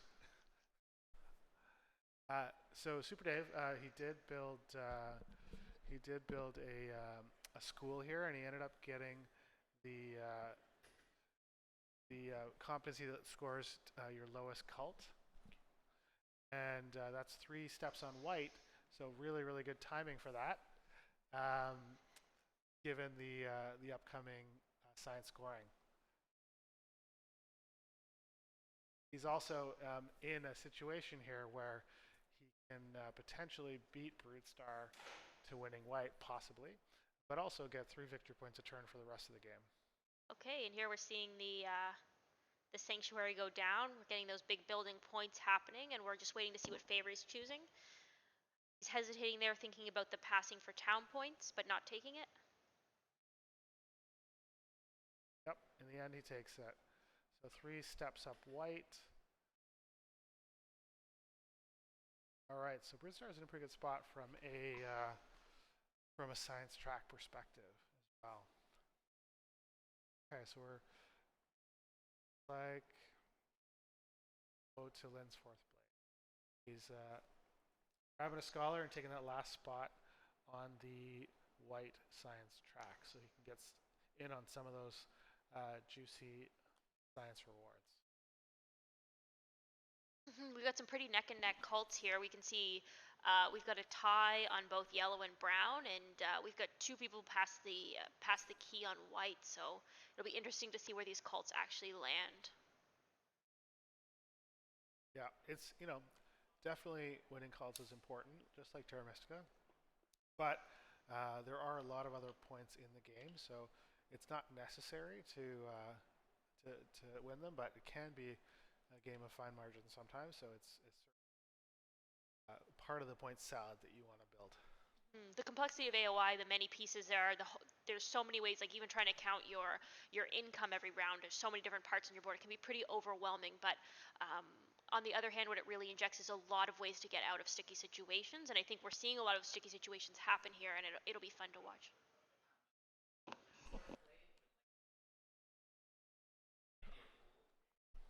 Yeah, okay, we've got just a call for a GM, so I'm going to step out there to the game and see, answer that question. I'll be right back. Yeah, so Sasha, who's casting here, is the GM of the game, and Linsforth has called for a rule clarification that Sasha needs to go and adjudicate there. So you'll see him just about to step out into the camera on the left. um, to figure out what that rule question is. Um,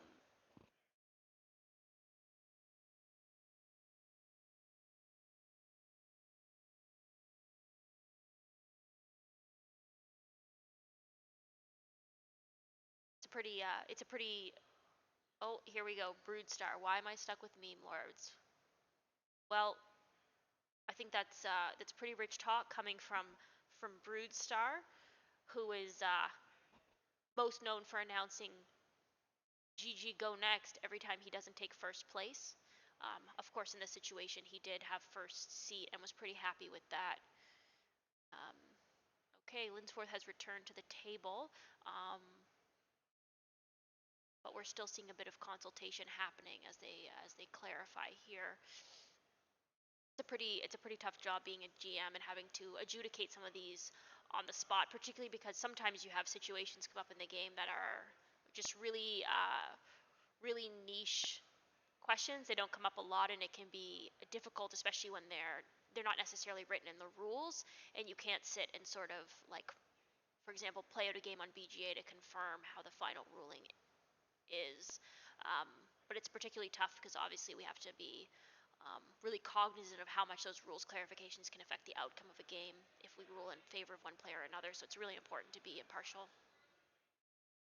But we see Broodstar passing here out of the round with a ton of coins left over. But he's sort of taking his time to decide on a pass tile. We can see he's got incredible tool economy happening. He's got coins coming in from his palace. He's got a priest coming in, and he's going with the cult here and taking 2 more tools. And pretty incredible given he's already got most of his dwellings out. He's got the tool competency. He's got tools coming in from that pass tile. But he has a ton of coins left over, of course, from his previous game. And Sasha joining me in a drink here as he comes back from the rules clarification. And he's also got the coins coming from the palace. And so I think we're going to see a really incredible turn coming up from Broodstar because he's got so much economy as he goes into the 5th round. Sasha, did you want to tell us about the rule that you had to adjudicate? Yeah, great question. It was just Liz Forthblade wanted to check on the innovation that gives you 18 victory points for 11 structures on the board. He wanted to clarify, given the fact that I think this is his 5th or 6th game ever, he wanted to clarify that, do those structures have to be connected? And the answer is no. So any 11 structures on the board will give you 18 victory points. So perhaps that's in his future. A really interesting thing about these innovations, there's one for scoring for just how many buildings you have on the board total, regardless of connection, as Sasha said, but there's another one for how many different types of building, which isn't in this game, but can be really interesting because there are a bunch of different buildings injected into this game through the neutral structures. We have a couple of the tower and whatever the other 3 building is. Yeah. There's another big building, Yeah. and so that allows for a few more building types to be on the board. Yeah, monument. You can actually Monument. see one of the innovations are at on the yellow area is a monument. It's a 4-structure building, and when you get that monument innovation, you also get 7. So kind of a good way to potentially get a 4th town. So look out for somebody maybe taking that this round. And we once again have Linsforth passing for the temp ship, so I think we can see he's planning to keep spreading that network and to get those dwelling points as he builds out, hopefully towards his towns here. He's a really good position for towns, and we see Dave building that TP up in the north, so he's heading towards a town up there too. So it looks like Brewstar is right passed out, and so has Linsforth. So what's Danny doing Danny's here? putting a temple down, is that correct? Yeah, that's correct. So Danny's he's a bridge away from a town here, and he's taking a competency tile that when you pass, you get points for cults. Is it? I can't quite see the. That's right, for your lowest screen. cult. Yeah, so it's lowest cult, which right now he's only at 2 on blue, but I can imagine he'll pump that up pretty quickly so that he can be passing up for quite a few points each round. And there's Dave building a temple. We can see he's headed towards a sanctuary town up north. And he's offering a large amount of power to Linsforth, which I can't imagine he's going to take. But that gives him a bit of freedom there building, because every time he offers power to Linsforth, it's a 6 for 5, which is not particularly appetizing. And Super Dave, so building that school every round with his after the downgrade, he's taken the 3 victory point and 2 coin competency, so moved up blue as well. So gonna get 3 victory points for income for the next 2 rounds, plus some coins, so that'll be helpful. And also he got a blue book, so we'll see what he ends up doing with that. So quick score check here. Got Broodsstar at 76. Super Dave's at 50. Linsforth Blade at 48. And Danny is down at, looks like 27. So bit of a spread across the board. So we'll see how it plays out. Lots of points to come over these next 2 rounds. Yeah, it'll be interesting to see whether or not Broodsstar can maintain that kind of lead, or if someone's going to really pull out ahead as we pull into the later rounds. We can see a lot more points coming in at this point in the game. Super Dave doing here. Okay, so we've got an upgrade to a guild happening. So definitely working towards getting that town in the north, and I would imagine he'd want to use those 2 books for the guild upgrade, since he doesn't have a neighbor, next round when it's available, so he can build out a town. We're really seeing a lot of people making the best of some tight situations. Any up to now? Danny move up a cult, I think. Okay, got it. Took some power. He used his palace action, I'm sure. Okay, where is Dave getting those coins from? Maybe he did he trade power for them? I really didn't see that. He's spending. I think he's actually going to burn those books for coins. Okay, wow.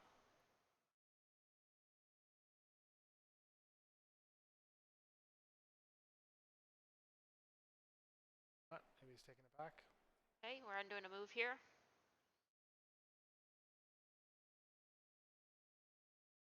Feels like a temple, maybe.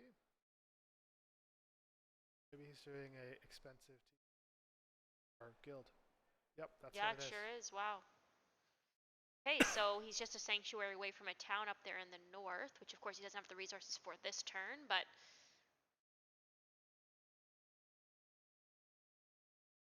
important to note though, like if he does build that sanctuary, he doesn't have a temple to downgrade, so he's going to want to build a temple and a sanctuary so that he can use his palace action.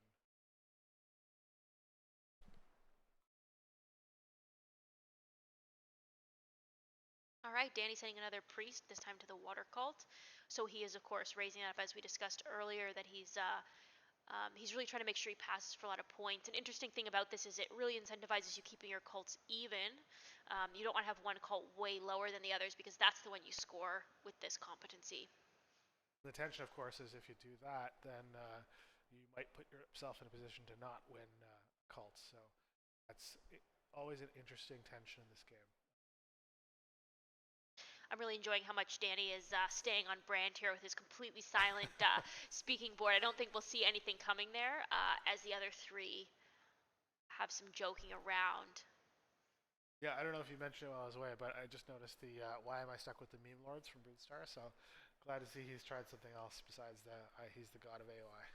I know, I was saying earlier it was pretty rich for Brandon to be commenting this. Yeah, that's just Brandon being Brandon and just being on brand, I think. Yep, most deadpan troll I've ever met, except maybe for Ondas. All right, so Super Dave is passing out of the round and considering carefully which tile he's going to take. He's thinking about that 4 power.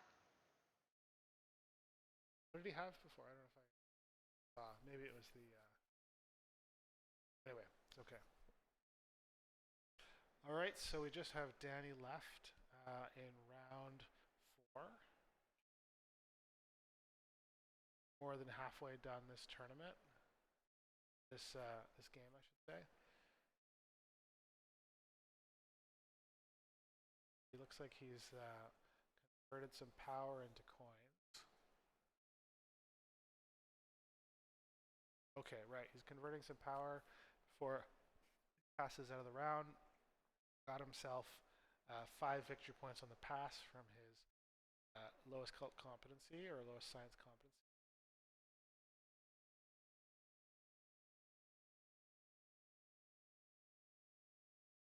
Actually, he's decided not to pass out of the round.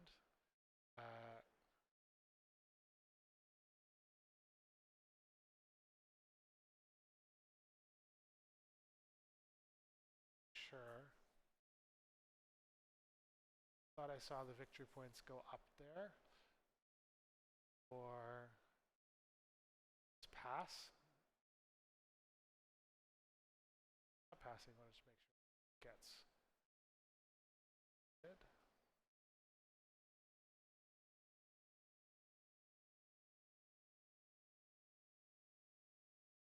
Danny hanging on to that priest here, trying to decide what he's doing. He's really thinking about that that competency. Is he pushing up on blue, or is he going to actually aim for winning a cult here?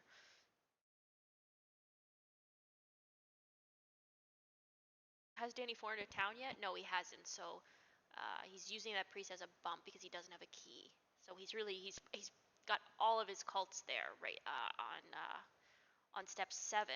So Yes. it's going to be great for point income, but he's stuck here until he can get himself a town.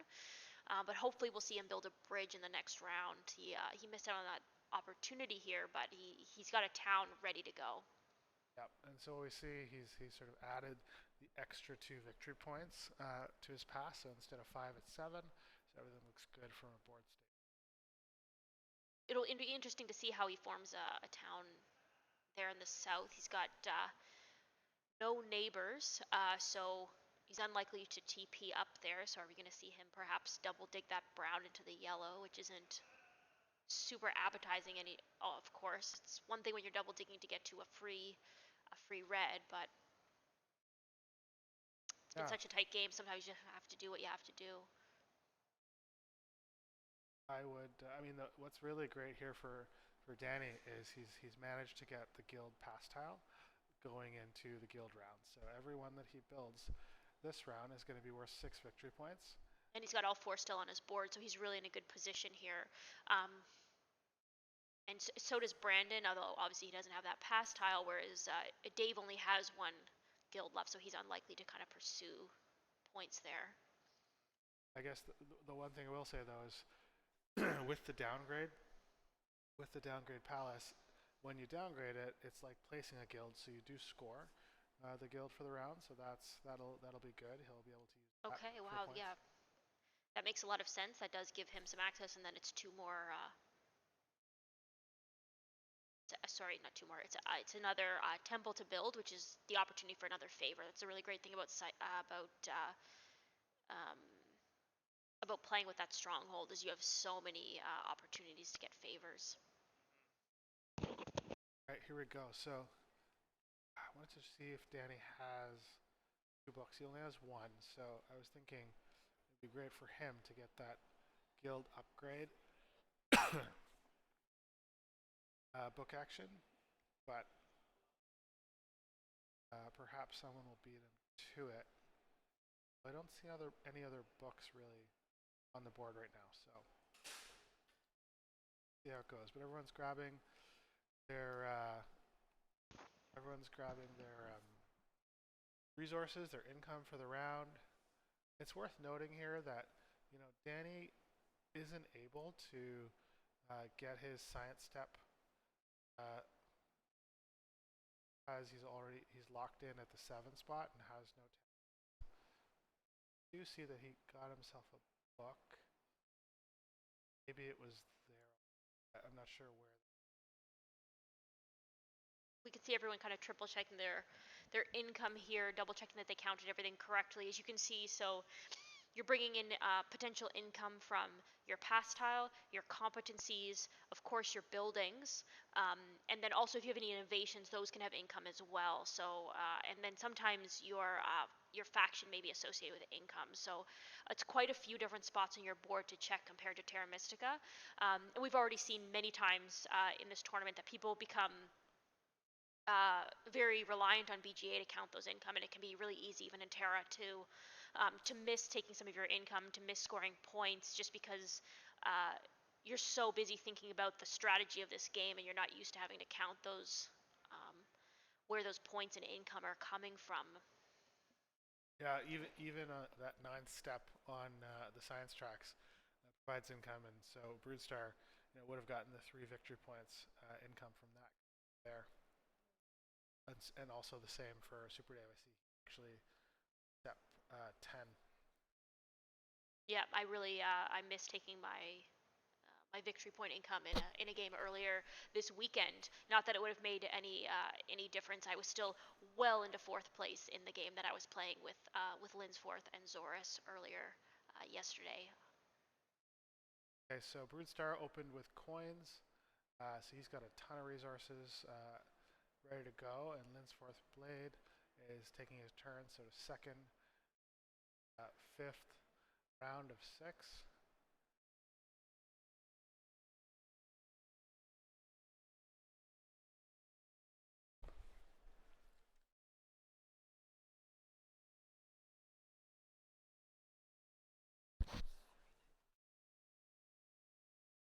Still considering, really kind of looking at the board state.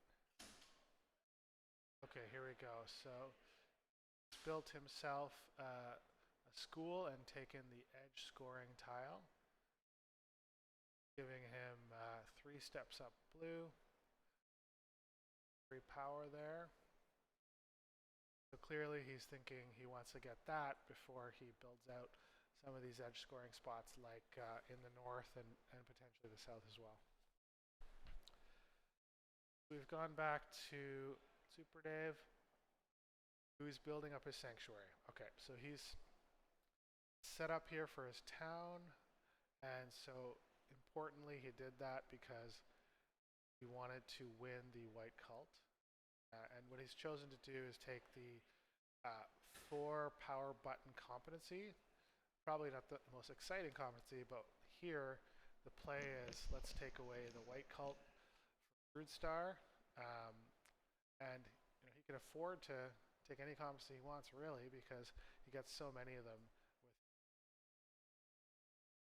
I was just checking in there on the fan factions final, and interesting. I think it's the first game we've seen where all 4 players have chosen a fan faction. There are no base factions in the game. I think it's Wisps, Prospectors, Selkies, and Archivists happening over there. So they're on, I think, round 4. So we're seeing them kind of push through the game. You can see them, if you look on the bottom camera, just on the left of the screen, you can see it's a pretty intense game over there as well. Danny took the bridge action here, and he's gone for the coin town, and he's done the unconventional thing of putting the town tile on top. I say unconventional because it's really only the palace where it balances correctly. It doesn't. You can't put it on top of any other tile in. Yeah, in AOI they really upgraded the quality of the pieces. They're no longer those sort of standardized Catan type pieces. You've got the temple and the sanctuary are both have bumps on top, so they don't balance in this version. Might see what Broodstar did for him. Probably upgraded a guild. Yeah, that's right. He had 4 to start.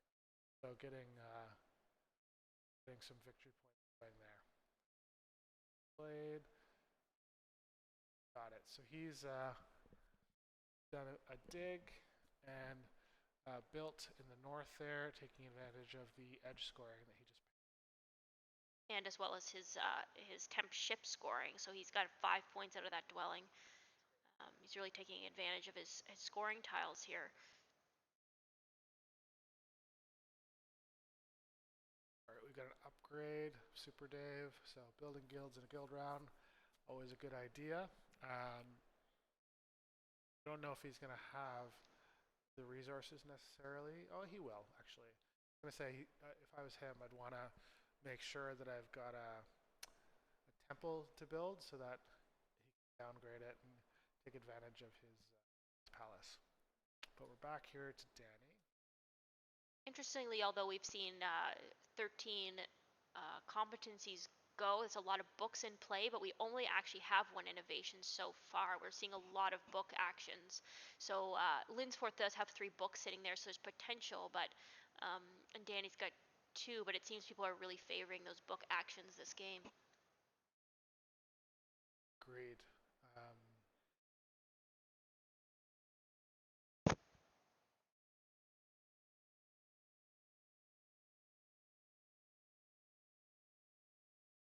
Like Danny built a guild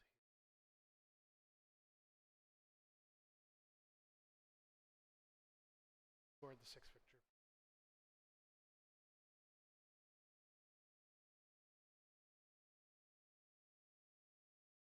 Back to Broodstar, and he's built another guild, which is going to give him a town with his university there in the north. Montreal.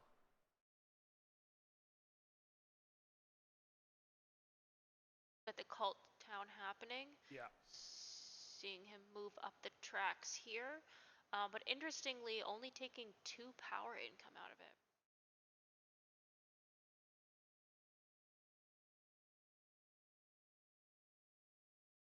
Yeah, there are differences in the towns in AOI compared to Terra Mystica.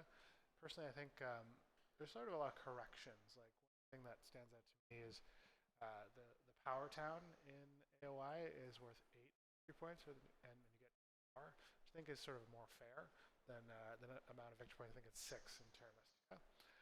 Similarly, the scholar or priest one gives you 8 victory points instead of 9. So I think they sort of balance things out a little. Real interesting thing in this one is the double dig town, which is quite different, but really gets you out of some sticky situations sometimes. But I don't know that it always feels very good to take. Yeah, but it's one of those reasons that AOI is different from Terra Mystica. It's sort of a looser game where there are ways to get out of situations. Sometimes in Terra Mystica, you're sort of feel bad positions where it's a very tight game, and it's a lot of people love it. I love it too, but it's definitely just a different style of play, a different need to.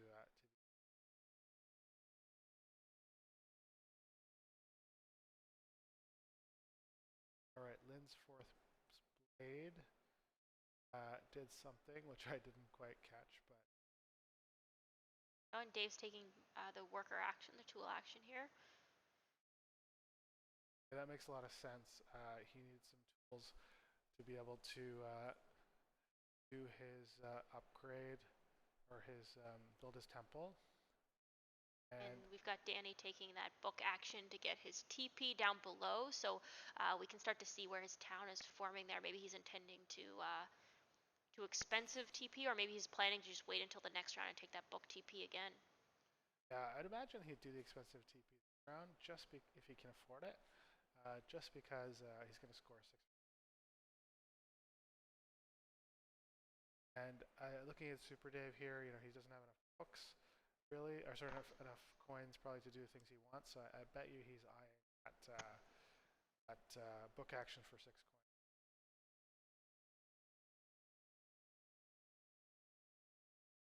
Oh, okay, Broodstar. Okay, all right. He's built a temple. So Broodstar has built a temple up there in the north center, and he's taken the 5 victory points, 1 tool, and importantly, it's given him 4 steps up brown, which is going to help his scoring on his lowest cult comp. We're back to Lynn's 4th blade, who's I think he's going to do an upgrade. So we spent a bunch of power for coins here, and priest to upgrade his shipping, which gives him 2 books. And so we see he's got the 2 blue books for that the the innovation that he asked for adjudication on earlier. So we can imagine he's really planning on that. But he's got 2 blue and 2 white, so he does have some options here. But he's got his 5 books and his strongholds out, which means he is ready for an innovation. I don't know if we've seen much in the way of fakir jumps, fourth blade. So hopefully that's part of what his thinking is for that final round where you get paid for every workshop that you build. Super Dave has taken a power action. I believe it was for the scholars. Okay, and here we are with that other TP coming in, which means that we have a town forming for Danny. Um, Considering how things were looking a little bit earlier, it's great to see him actually pulling off these 2 towns. Yep, and that's going to score 6 victory points in addition to whatever else he gets. Towns are really important for felines, and Danny needs those points to catch back up. He's been kind of behind, but he's pulling up alongside Linsforth now, and that's before he's even chosen his town. Yeah, I'd forgotten actually that he's felines. It's really a great power. He gets 3 steps up any science cult. He could do different cults if he wants to. He gets a book as well. This could put him in a good position to take advantage of any one of those 9-step cult rewards that he wants. I'm curious to see what he'll choose. The tension really is, he can go up white, get those 3 victory points, and take advantage of the reward, but he's going to come third in that cult, so maybe. Yeah, just to clarify, has Danny built his town in the up there with the bridge? I don't see the town tile. Is that just hidden underneath the big building, maybe? Yeah, that's a question. I'm just going to go over there and just have a look just to make sure. Yeah. So anyway, Danny took the power town. So 8 victory points. Actually didn't see him move the felines either. Let me just do one quick check. Okay, so Danny does have that town it's underneath the stronghold. It's just completely hidden. I want to just do one quick check here. I'll be right.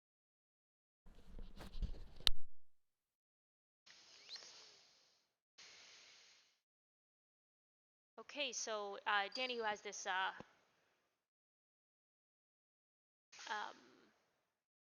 this competency that scores points for his lowest cult, and he's now taken a town, and so his town's when he builds a town as felines, it comes with some cult steps here, and so it's really important that he now has 2 keys to take advantage of.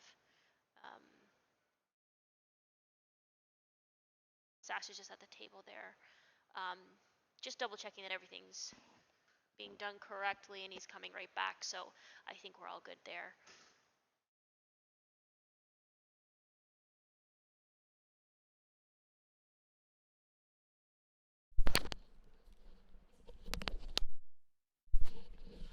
Okay, I'm back. So I just wanted to point out that Danny didn't take his steps for felines, like his ability of the felines, and since it is sort of a forced ability that does happen, we're going to back up the game state for this last town.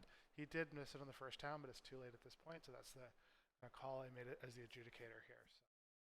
So, anyway, what will he take? Looks like brown. So he's decided it's more important to win a cult than sort of get that additional dig that he would get by going white. So I think that's a smart move. It's a really unfortunate point about when you miss things and it's a bit of a delay, because it really hurts, and it's you really want those, but at the same time, other people have been playing the game based on the knowledge they have of your board state, and it could have really dramatically changed how other people took their cult steps if he'd been in different places on those cults. And so Brutestar has decided to go blue, send his priest there, or his scholar, I should say. He wants to try to secure another cult or a cult to win. We're at Linsforth Blade. kind of missed what he did this round, but anyway, see, perhaps he's still thinking.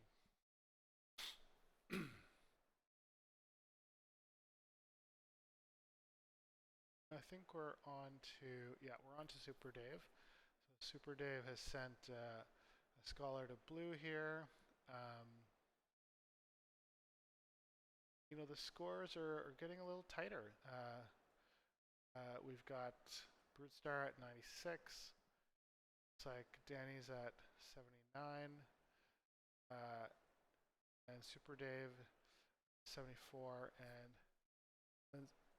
Danny here is at 60. So not too big of a lead overall, but still a bit. In AOI terms, a 16-point lead can evaporate really quickly. Oh, I see now what Linsworth Play did. He actually bought the innovation that he asked about before, so that's why he sort of jumped back up into this race. So we're starting to see a bit of closing on the points, but nonetheless, Brute Star is maintaining a pretty significant lead here as we cross into just past the second hour mark of this game. AOI is quite a bit longer than Terra Mystica because there is so much going on. So it can be a pretty long game, and particularly in a tournament when obviously people need to spend that time thinking and making sure they're making the most optimal moves. Interesting. So Danny used his two steps on science from his palace to go up white. So he clearly wanted the best of both worlds, to secure one cult to win and one cult for the 3 victor points and those digs. He might just need those digs quite badly if he wants to carve out another town. While we're on the topic here, it's actually kind of interesting that we've seen a bunch of towns kind of pop up this round, given that it's a town round next round. But I think it makes sense because we're also scoring on those guilds, so it's possible that it works out for the best that way. And particularly when this has been a really tight game, and some of them I think probably just need those resources. There's an economic turnover where sometimes you have to weigh the cost of what points you're giving up by not being able to make those other moves. That's a really great point. Yeah, I find one of the things I need to work on a little bit from a Terra Mystica and an AOI perspective is, building those guilds and keeping them up is a great way to have those coins, even though it's super tempting to want to build your school all the time and take advantage of those competencies or favors from a Terra Mystica. Got a guild upgrade from Linsworth Blade. He's clearly trying to set himself up for another town there in the center. Probably will use a bridge. Or back to Danny.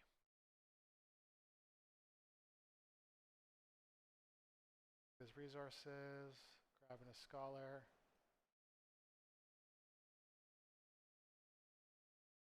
Okay, so we've got an upgrade of sailing. So he wants to make sure that those alt spades that he's set up there are be able to place somewhere where he's going to be able to use them properly.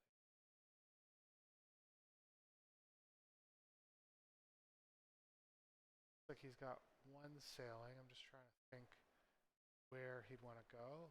I actually think he's going to upgrade sailing one more time so that he can go down there to the sort of the center area and maybe take that yellow hex and maybe carve out a town there.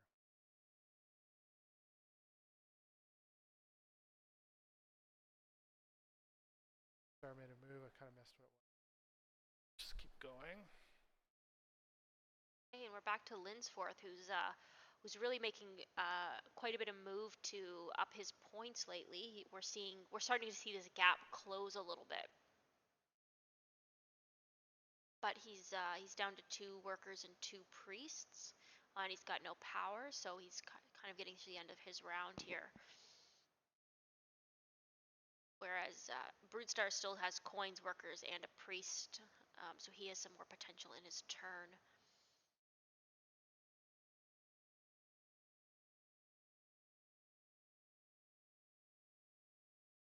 Worth hesitating here a bit and making his move, trying to figure out where he's going. Something with his I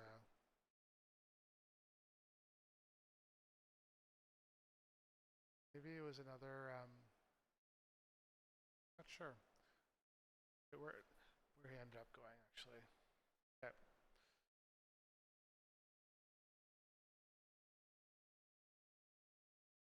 He spend a priest. Yeah, there wasn't two priests there, so one of the priests is gone. So it could have been just to send to He bumped. science. Yeah, that's probably what it was. Yeah. Okay, so we've got Super Dave grabbing another competency here. Ended up getting the town pass competency, which is 3 steps up yellow. So clearly he did another temple. So that temple did happen. That's good. Now here back to Danny. All right, so Danny's actually placing his workshop down there in the south and the west. And now it makes sense. So what Danny's going to do with his two cult spades is take that yellow and that gray. I just wonder if he's going to any competition from Broodstar trying to steal that gray away from him.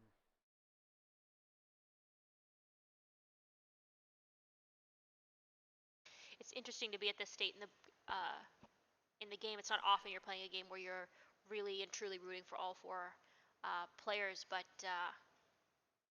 given that I would consider every single person at this table a friend, I'm really excited for all of them, and I'm really hoping that they have a tight game that they all feel really proud of. Agreed.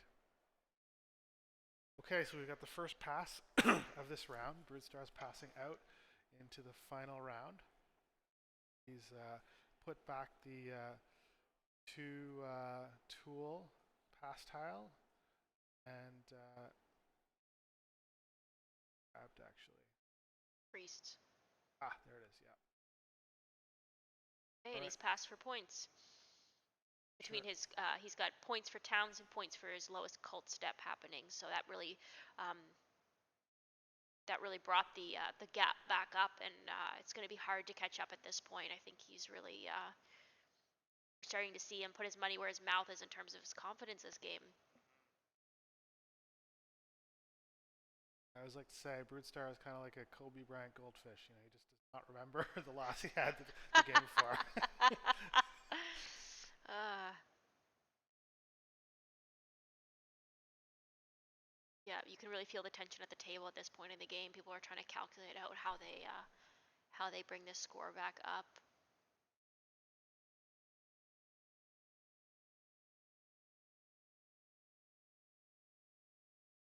Maybe it's just worth seeing where he's at from a science track perspective.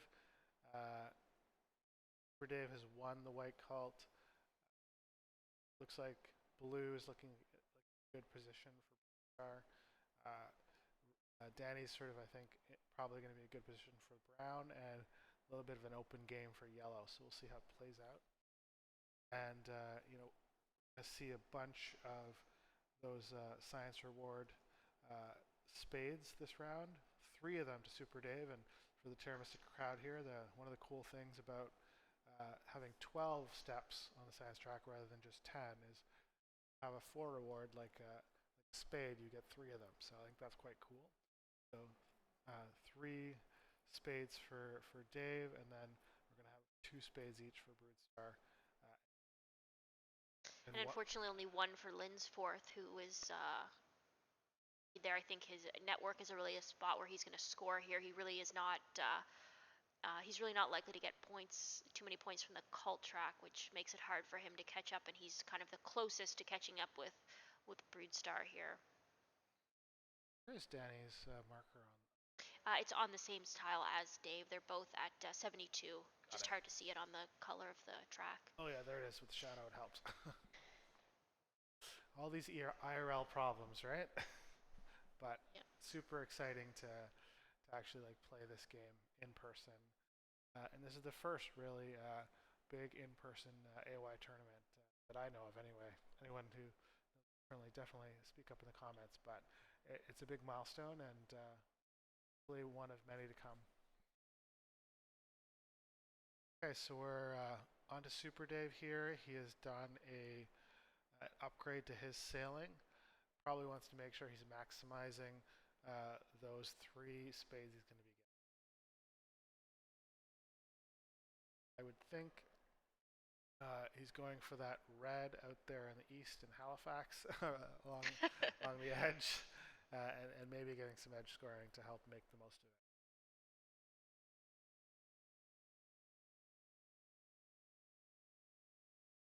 Okay, so Danny is not wasting any time. He's going to secure that brown cult so no one takes it away from him. That is done. How much power probably he's going to get next round. So deciding. It's interesting here how much currently, at least, network is really not a super tight race here. There's not a lot of people really pushing in that direction, which often in this game you're fighting where people have got two buildings left on their board and maybe they've got a couple extra neutral structures added. So, um, but Brood really doesn't have access to the 50% of the board or more. Is kind of inaccessible to him. That's a Uh, really good point. I think the placing and like some of the really sort of brutal decisions early have led to this sort of uh, tall game overall, and probably suppress the point totals too. I actually don't think we're going to see maybe a 200 point game. That's my prediction right And here we have the first neutral structure finally coming. Dave's taken the innovation tile. It's a little bit hard to see with the glare from the light, but it gives him an extra temple to add to the board, which does come with a favor tile or a competency. And he's taken one that gives him a worker, 2 coins, and 5 points. Because at this point in the game, he's really looking for ones that offer some ways to score. It's also kind of helped him jump up the brown cult, and that was his lowest cult. So now, at the moment, when he passes, he'll get victory points for his lowest cult. So I think that's part of the thinking as well. Okay, so Danny has decided to pass, and he's taking the dig tile.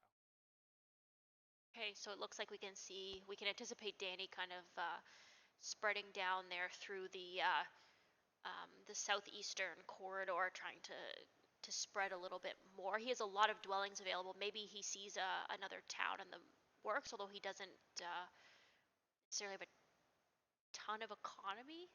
Maybe Mm. I'm misreading that situation. I guess he does have. He's got a book coming, and he's got a favor tile with a worker, but Yeah, it's. I'd be surprised if he's able to squeeze out another town, but it's a workshop round, so it doesn't hurt to build out some workshops. So I'm sure that's part of the reason for the dig. and of course, it's a town round upcoming is the reason I think of it, and he's got a town focused faction. But yeah, it would be really really hard for him to pull something off here. I am hoping we see Linsforth pull off a third or maybe a fourth town. Even I don't know how likely it is, but he's got a lot of workers coming in, and he's got kind of a spot earmarked in the southeast and in the north. But I don't know that it's possible at this point. But I think that was his intention was a 4 town map. Sorry, a 3 town. He doesn't have a second town yet, does he? No, no, Oh, so but it's 3 town. But he certainly could like north center if he had enough resources, which I don't think he does. But he could do the north, he could do the center, and he could do the west. Um, Dave has passed.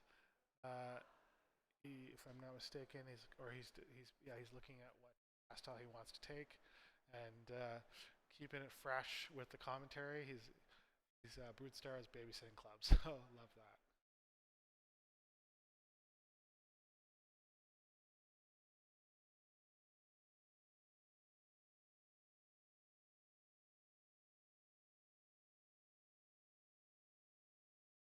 Like Dave is deciding here between the two tool pass tile and the coins. Just doing some math to see what he needs.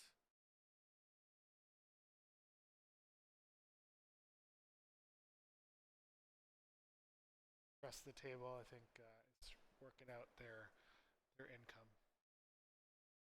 We're coming in to the final round. Um, as it stands, I think Broodstar's got a pretty hefty lead, sitting at 113 points. Next person in line is Super Dave at call it like 90 points. Lynn's Fourth Blade and Danny McDonald are there at 82. So anything can happen. Not going to count anything out yet, but see how it goes. And Super Dave here has decided to go with the two tools. We're really seeing Danny and Dave kind of catch up there and start to pass Linsforth with all of their. They have a number of scoring pass tiles, which unfortunately I don't think Linsforth has, and so we'll have to see if he's able to kind of make up that point differential this round. But it's going to be tough because he really didn't have uh,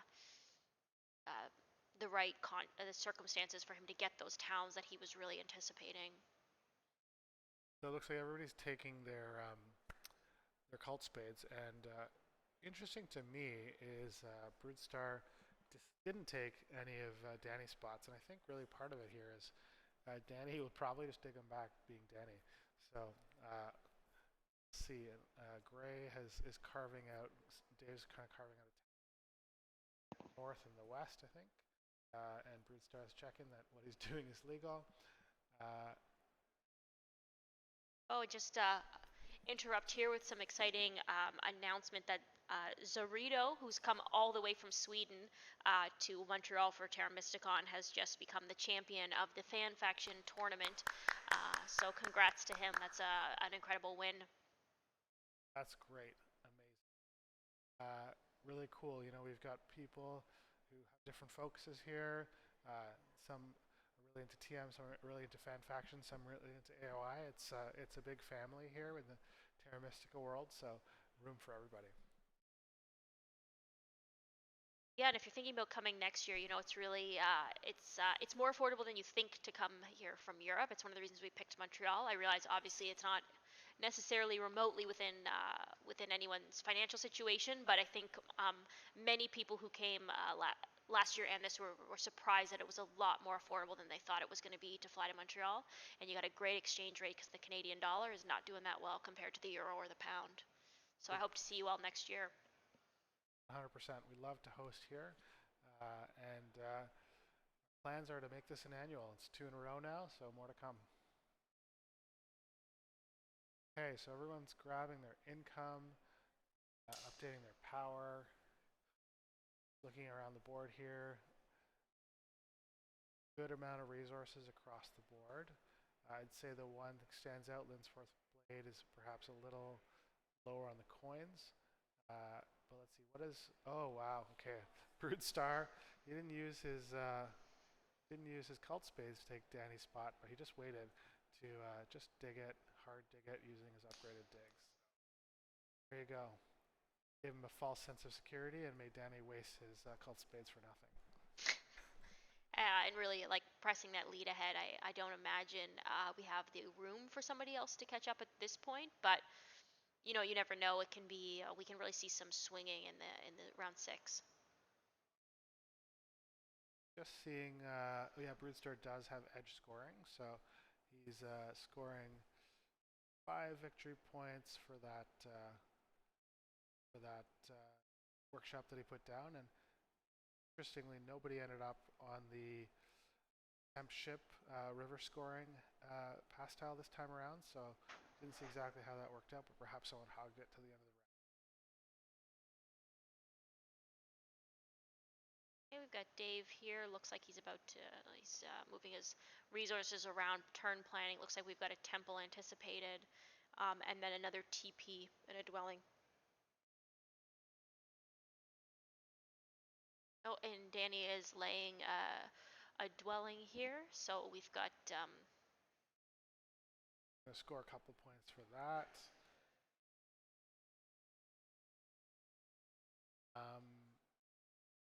Still does have his dig from his pastile, so we'll see what he ends up doing with that. Okay, so Broodstar is taking coins. No, that was actually, I think that was Linsforth took coins. Oh, Brewstar just thank moved you. the marker for him. Gotcha, gotcha. That's great actually, because that was the looks like he was really needing that to Oh, make. and look, I think we've got Dave here just about to pull off his third town. He's just put a dwelling up there in the northeast. Got a, he just needs a bridge, and he's got an open hex waiting for him. So hopefully he's able to pull that off. And I think Brewstar is probably not even going to bother with another town. He really could be wrong, but he might just focus on building shops. But he's gonna need a bridge to make it happen. So we'll see who gets the bridge. Yeah, unfortunately, Brewstar got locked out of one of the cults he used a key for, and he's only got two, so it does limit his ability to kind of own those cults. But he's in a good place on blue, um, and the other cults, it looks like he'll be unfortunately not able to pull that off. Although that said, there's a world where perhaps he uses an annex and carves out a final town. Could happen. And we are at this point, we're seeing that the network is starting to get a little bit of a closer race here. Um, but not everyone has equal access of openings to even build on, and that does kind of limit that. Unfortunately, Brewstar really got limited on movement spaces early on in the game. There is a green stop in the north, and there is still that blue hex right in the center sitting open for him, but he really doesn't have a lot of other places to build. But as you can see, about points. So he's managed to do really well, despite being constrained fully to the west. Yeah, it's an incredible game to pull off when he kind of started there. A lot of players um, would let that sort of get them a bit mentally spun, and it could throw your ability to play, not because the situation was actually limiting you, but because you panic. And he's really managed to just hold his cool here and feel confident in his ability to pull off um, a really incredible score. I just noticed Linsforth Blade uses Fakir abilities. Maybe that was the first time actually. The jump there would have scored him 5, 8, 3, sort of 10 points for that workshop. So for all the TMCON players joining, you can see like how big the point scoring can get. And here we have Super Dave pulling off his bridge that he needed, so that didn't get stolen from him, and he's got. So all he has to do is build a dwelling, and we've got a town up here for him, which should bring him quite a few points. Does he? I mean, he might need a guild. I'm not sure if I can see. Oh no, he's got that guild. You're right.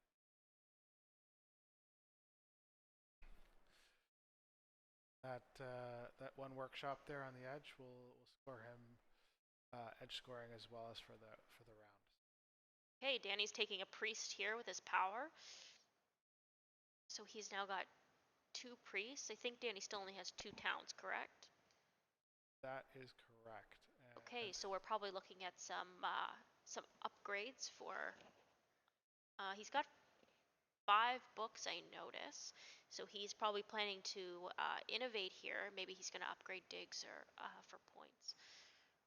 I could definitely see Danny wanting to take the monument innovation because that's going to give him 4 structures, 4 points per town. Okay. And then he just has to upgrade a guild, get a third town, and I think that's going to be important for him because he does have his palace action and it'll allow him to potentially win the yellow cult. I'm just realizing now you're right. He still has a dig sitting open on that pass tile, so um, he's holding that out. Oh, and Linsforth just pulling in ahead of Super Dave here back into second place in terms of points. Oh yeah, he's done another Fakir jump for this time a little less because it's not an edge, but still it's 5 victory points plus 2. And here we have dwelling points for that, and Dave forming a town here. He's taking the priest towns. It's 8 points and a priest, rocketing him back ahead a little bit more competitively. Um, Now he's got 2 priests in his hand. Yeah, now really just about 10 points back ish from Broodstar. So, but this could break in different directions. We'll have to see. Yeah, we do have still the yellow cult is really anyone's game right now. Um, red, green, and gray are all sitting close together, but red and green are unfortunately limited by town keys, so it's Dave's for the taking, and he doesn't have to even move up too far because no one else can get up that up past that key. Sorry, taking advantage of the last sort of green hex that's available for him, going up there in the north. Back to Denny. Curious to see what he ends up doing. If he does want to get that innovation, he'll probably want to dig that brown hex to yellow using tile, and yep, there we go. And maybe doing a hard dig. The scary part about that is he's gonna put his workshop there. Maybe I'm wrong on the innovation idea. Nope, it is just the one yellow dig. So probably what he'll do next round is buy the innovation, which allows you to do a hard dig, set up his town there. Hmm. And he has upgraded his digs once, and he's got a ton of workers sitting in hand. So it looks like that'll be really easy for him to pull off. And we have Linsforth upgrading to a TP. He's scoring 3 victory points with that because he's got the pass tile. And he's got digs all the way upgraded and a brown hex sitting there in the middle, so he's got his next town to pull off here. And I see up at the top, there is potential for 3 towns here. He at least sees it. Whether or not he can pull it off is unclear, but he's clearly trying. And there we have Dave pulling up. He's taken a yellow cult step via a favor and has moved ahead 1. And he's taken a favor that gives him victory points every time he moves up those cults. Sorry, every time he sends a priest to the cults. And he's got those 2 priests sitting in hand, so I think it's clear that that's where he's intended to bring them. This is definitely turning out to be a really exciting final here. I think we're seeing a bit of a shift here, and it's a question of whether or not Dave can actually pull off this huge point swing in the 6th round. Right, so we're back to Broodstar. Wonder what he has in mind. Half a mind to think, would he dig would he dig Danny's spot? But I think that's probably a poor idea. If he's worried about anybody, he's probably worried about Dave. Okay, and here we have Brandon with the longest line in the world. It's all the way from Vancouver down to LA in the west. yeah, he's got his 3 ship, but he really doesn't need it. I think everything he has is connected with 1 ship. Yeah, I think the intention here is just get more workshops down, play the track, and don't worry too much about getting another town. Yep. Okay, and here we have it. Danny has innovated. He's taking the monument, which comes with 7 victory points immediately. And of course, you got that really fun new neutral structure. Has quite a different shape and helps you get that town. So I think there's a good move for Danny to really give himself a chance to win a cult. Here we go with Linsforth Blade, as you predicted, going for that town in the center.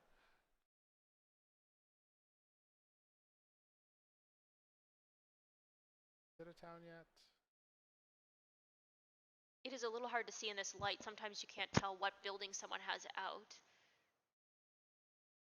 Yeah, I think it is. I think there's a temple there, so. I think you're right. I think it is a town. Let's see what he chooses. Yeah, there's a temple and a TP. Temple TP and 3 workshops. So should be a town. And so over here with Danny's monument, those are 2 dwellings, eh? Yeah, they're 2 dwellings. So from Danny's perspective, he needs to upgrade to a guild to finish up his town. Right, here we go. So looks like he was considering the Scholar Town.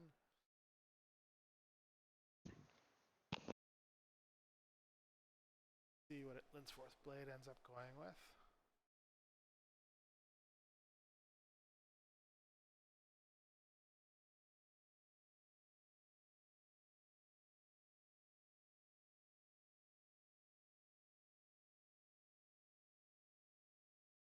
Looks like he's still considering, probably planning out what he's going to do.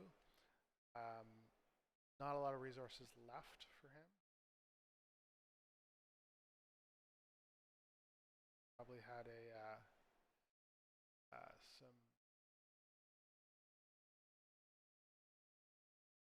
some power being down converted. Okay, I think he went for the power town. Yep, that's right. All right, and we've got Super Dave doing a downgrade of his school. Grabbing those 3 victory points. By the way, Linsforth Blade sort of pulled ahead into second place. About 117 points compared to 115 for Dave. And Broodsstar sitting at so Broodsstar has built a school. He's grabbed the Scholar Sand competency, so I think he's sitting there with about 5 scholars, so that's 10 points that he's got available to him. So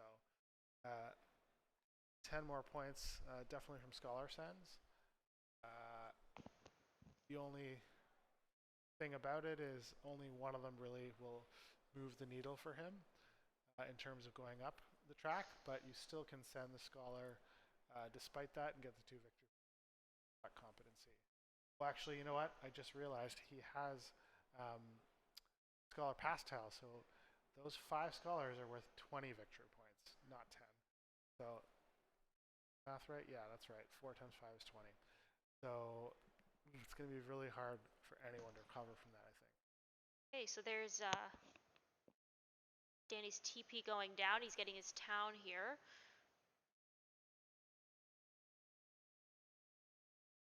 Looks like he's taking the power town. I think that's what he's thinking. Okay, and so he's moved up points again and just adding his town tile to the hexes. So he's got now 3 power in both 3 workers and 2 priests. So he's still got quite a few moves left in this game. But we're starting to see Linsforth run out of resources.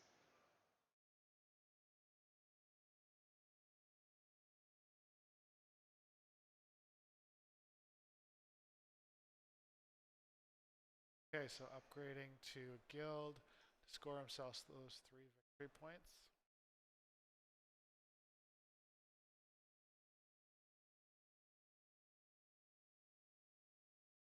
Okay, and Super Dave has taken a book action here. Okay, right. He's taken the one that gives him 2 victory points for each guild, and that's worth 8 points for him. So great one to take. At this point, I don't even know if anyone's taken it this whole game. But Broodsstar has locked in the blue cult, sent his scholar, gained 4 victory points, with a bunch more to come for him. It's incredible how many resources Dave and Broodsstar still have at this point in the game. There's still quite a few moves left, but I think we're about to see Linsforth pass, and Danny has a couple moves left. Danny is kind of deciding whether he wants to scholar right now or maybe use his palace for that cult, and I think it's pretty wise for him to send the scholar, so he takes away one of those 2 remaining 2 bump spots on the yellow science track.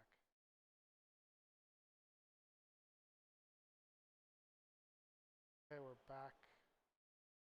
Hasn't decided yet, actually. Danny's using his stronghold power here, and he's moving up into the top of the yellow cult, so he's now locked in 2 cults, and is tied up for second place on a 3rd cult. That's a pretty good showing for this game.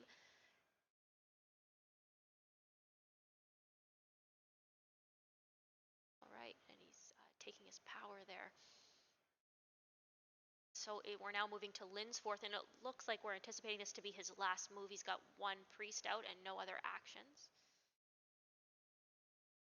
Force just sitting back down at the table there. He'd stepped away for a minute. I'm sure the players are starting to get antsy. It's a long time to be sitting in such an intense game. Yeah, he's. I guess he's only past the key on the brown cults, so it might make sense to go up blue. Okay, so he wants to make sure he secures that sort of 4 points on the brown. Oh no, he changed his mind. Yep, good call. Went for the blue, so at least he'll hopefully. Well, Danny's got his 2 town, 3 town. So probably be safe there. Let's force blade to get the 4 points for brown. Back to Dave. He's decided to send his scholar to yellow. There. Okay, we've got a book action happening here. Yep, that one was for coins. Brandon's got quite a few coins and not a lot of workers. That's interesting. Especially given that he's already maxed out his digs and his shipping. You see where he's headed with this? I have a feeling he's just sort of thinking he can get resource points with those 10 coins there. Get a couple of resource points. Fair enough. He's got 3 power, which is a potential worker there.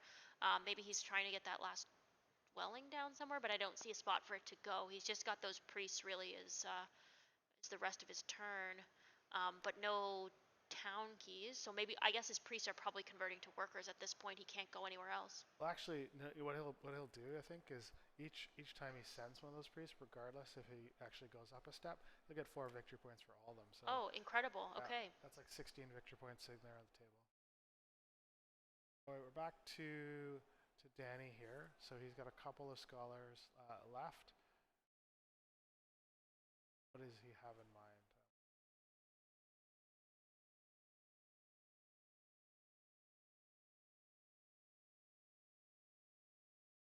Some of that power is coins, most likely. Maybe.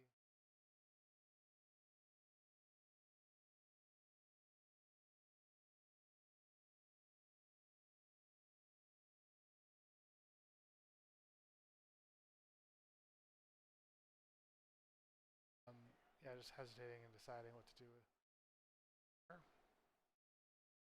Okay, probably an upgrade. Like a dig upgrade is what Danny's thinking.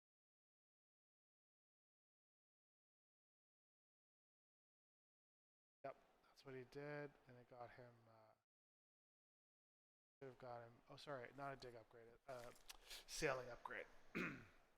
Lynn's fourth plate has passed out, so he is complete then for this game, and we're back to Super Dave, who is like. Thought I saw a bump on brown there. We're back to Broodstar. Broodstar is burning some power here. Is he? No. Did he move power up? I think he converted 3 power. Okay, he put his hand on bowl 2 for a second, so I think he was thinking about burning and then did not. Okay, and here we go. He's got he's dug a hex. I know what he's done. Yeah, he converted 3 power to a worker, which gave him the 2 workers he needed, so he could build that last workshop. So let's move there. Amazing. He really maximized his potential for network as much as he could, given the incredible constraints put on him right from the beginning of this game.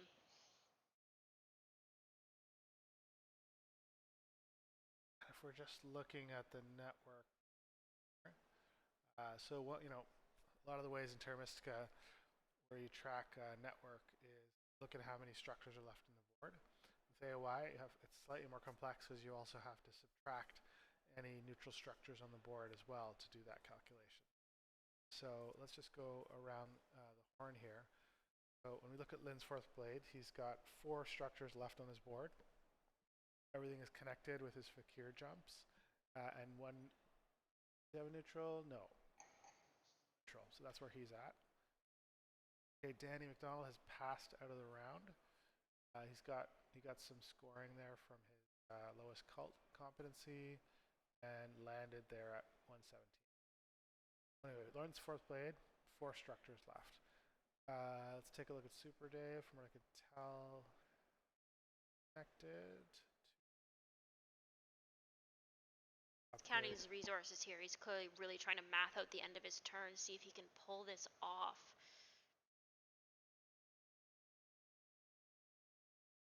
Hey, we're building a temple. Downgrading. Yeah. Oh, downgrading. Incredible. Okay, so. Oh, maybe am I wrong? He is building a temple, actually. Sorry. Sorry, you spent resources. Yeah. So there we go. So that's one more favor. Is there even anything left for him to take? Okay, he's taking edge scoring, which will bring him up on the blue track and actually. Danny there on the 7th step. Power. Okay, so that's why he was really mathing out those powers.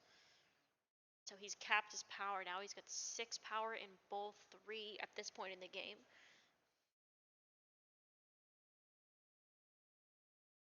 For a couple for a coin. Well,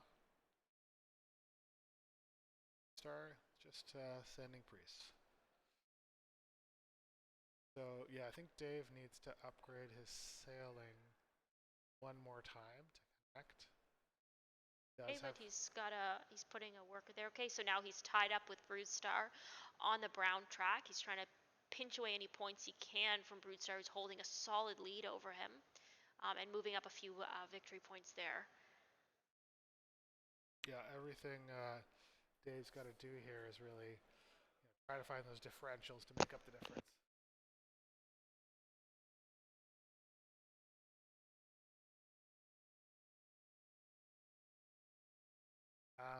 Just a rules clarification there to confirm what Sasha said earlier, that you can bump that priest for all of the victory points without having anywhere to put that priest, a real benefit in this game.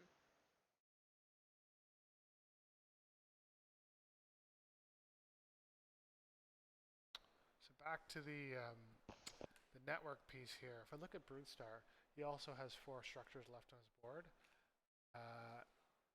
No neutral structures from what I can tell, and he's all connected. So tied up with Lynn's fourth there. And Super Dave, what was I saying before? I'm seeing it wrong. I think he needs I think he needs to upgrade his sailing to connect. Got 1, 2, 3, 4, 6, 7 structures on the board. Tracked his neutral structure, so that's 6. So I'm seeing a tie here for network between Lynn's fourth blade and Brood-Star, and here we go. Brood-Star has passed out of the round. Final points there. Just brought himself up to 166.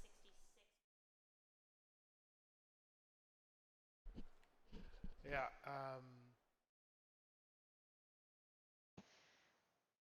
And here we are back to Lynn's 4th turn. And everyone has passed, sorry. They've just moved the turn marker. Okay, so everyone has passed out of the round, and as it stands, before we've counted the network and counted the cult points, we've got Brood-Star sitting at 167, and closest is Dave, Super Dave, 46. So looks like we've added in the either the cult to the network points for me. I think it's the cults. Yeah, it looks like we're adding. Yeah. Here. Points. Brandon's just adding them up by player rather than by cult individually, just to make sure they get the total amount correct.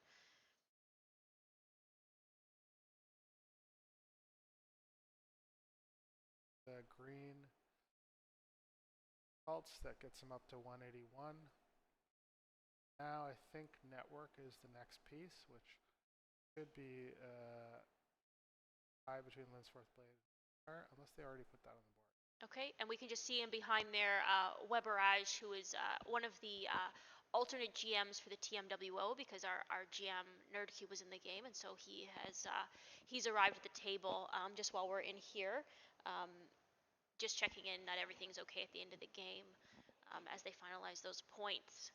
One of the things with the tournament game is at the end of the game they write their points down, and everyone has to confirm that they're okay with that point sheet and they're comfortable with the final scoring that's being submitted, so that we can declare officially a winner.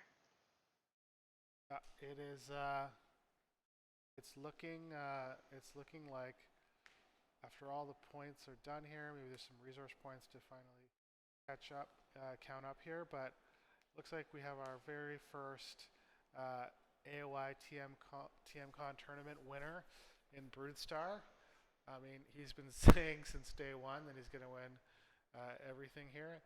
Didn't happen for him in the TM World Open, but looks like it happened here in AOI. We're really proud of our hometown Ottawa boy, Broodestar or Brandon. So with a really incredible, is it a 26, 27 point lead here? at 196 is where he ended up, and Super Dave at 168. So as predicted earlier in the game, it was a low-scoring game, which made sense with the kind of the rocky start that all four players had. No one really walked into this with an obvious ownership of the game, but Brandon really overcame this this incredible difficult pinch point that he was in, and just pulled off a remarkable win here. So stick around, and we're not just walking away from this table now that the game's over. They will be bringing Brandon in for a winner's interview in just a moment, but he's just sort of finalizing that talk at the table of just kind of reviewing the game with his competitors. Yep, and there's been a lot of talk about first pick inventors winning the games. It's happened a fair bit in this tournament. It happened one more time here, so not taking anything away from Brandon. You don't certainly win anything unless you've done well. He pulled an amazing game, and I think we were treated to some really exciting and aggressive play based on those placements in this. Right, Ellen's gonna. Sorry, we're just taking a moment here. They're trying to make sure that they have a correct score sheet so they can fully adjudicate that game. There we have it now. Weberage has just pulled one out, and Davis officially recording the play of this final so that we can formally track it. Okay, that's great. So we're going to put on the couch cam in a little bit here. Looks like Broodestar is taking a picture here. I see a smile, first smile I've seen this whole game. He's clearly feeling happy about this win, which he should be. And we will get him here. I think, let's just grab this other headset. Give me one moment, everybody, and we'll get set up. Yeah, let me just grab his headset over here. You are welcome in. All right, let's.